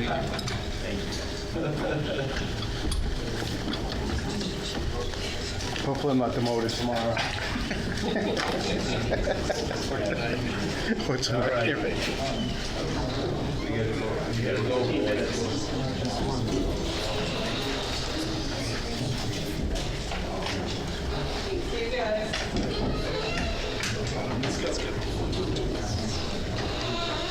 All right, moving on. Legislation for action. Resolution 26-20, acceptance of gifts. Senior Center, $321. Veteran Service Department, $637.78. Clerk will read the resolution. Thank you, Mr. Chairman. This is Resolution 26-20, acceptance of gifts to the Franklin Senior Center and Franklin Veteran Service Department. Whereas the Franklin Senior Center and Veteran Service Department have received generous donations in the total amount of $958.78 to be used at the discretion of each department as follows. Donation summary. Franklin Senior Center, $321. Donations to be used at the discretion of the Senior Center through the Council on Aging Gift Fund to provide services and programs to senior citizens in the Franklin community. Franklin Veteran Services Department, $637.78. Donations to be used at the discretion of the Veteran Services Department through the Franklin Municipal Veterans Assistance Fund in support of local veterans and their families. List of all donors is included in tonight's council agenda packet. Now therefore be it resolved that the Town Council of the Town of Franklin, on behalf of the Franklin Senior Center and Franklin Veterans Services Department, gratefully accepts these generous donations to be used at the discretion of each department for the purposes noted above. This resolution shall become effective according to the provisions of the Town of Franklin Home Rule Charter. Guys, heard the Motion to approve resolution 26-20. Second. I have a motion and a second. Discussion? Thank you. Yes, thank you. Roll call vote. Okay, Mr. Chairman, this is a roll call for Resolution 26-20, acceptance of gifts. Councilor Juku? Yes. Councilor Morangelo? Yes. Councilor Malloy? Yes. Councilor LeBlanc? Yes. Councilor Griffith? Yes. Councilor Callaway Tripp? Yes. Myself is a yes. Vice Chair? Yes. Chairman? Yes. Motion is carried. Thank you. Moving on. Future agenda items. Council Malloy, go right down. None for tonight, sir. All set. Council Juku? Nothing for me. Nothing. Just the ones that I have previously mentioned in the previous meeting. Thank you, Council. Nothing. Nothing at this time, sir. Gene? Nothing. Me, nothing. We have no executive session, so I'll entertain a motion to adjourn. Roll call vote. Everything has to be a roll call vote. To adjourn. Councilor Juku? Yes. Councilor Morangelo? Yes. Councilor Malloy? Yes. Councilor LeBlanc? Yes. Councilor Griffith? Yes. Councilor Callaway Tripp? Yes. Myself, yes. Gene? Yes. Can we go home, please? Thank you. Yes. Councilor Yes. Malloy? We are now producing this in collaboration with Franklin TV and Franklin Public Radio. This podcast is my public service effort for Franklin, but we can't do it alone. We can always use your help. How can you help? If you can use the information that you find here, please tell your friends and neighbors. If you don't like something here, please let me know. Through this feedback loop, we can continue to make improvements. And I thank you for listening. For additional information, please visit franklinmatters.org. If you have questions or comments, you can reach me directly at suresteve@gmail.com. The music for the intro and exit was provided by Michael Clark and the group East of Shirley. The piece is titled Ernesto Mañana, copyright Michael Clark and Tintype Tunes in 2008, and used with their permission. I hope you enjoy. By the way, you can also subscribe and listen to Franklin Matters Radio on your favorite podcast app. Search in podcasts for Franklin Matters.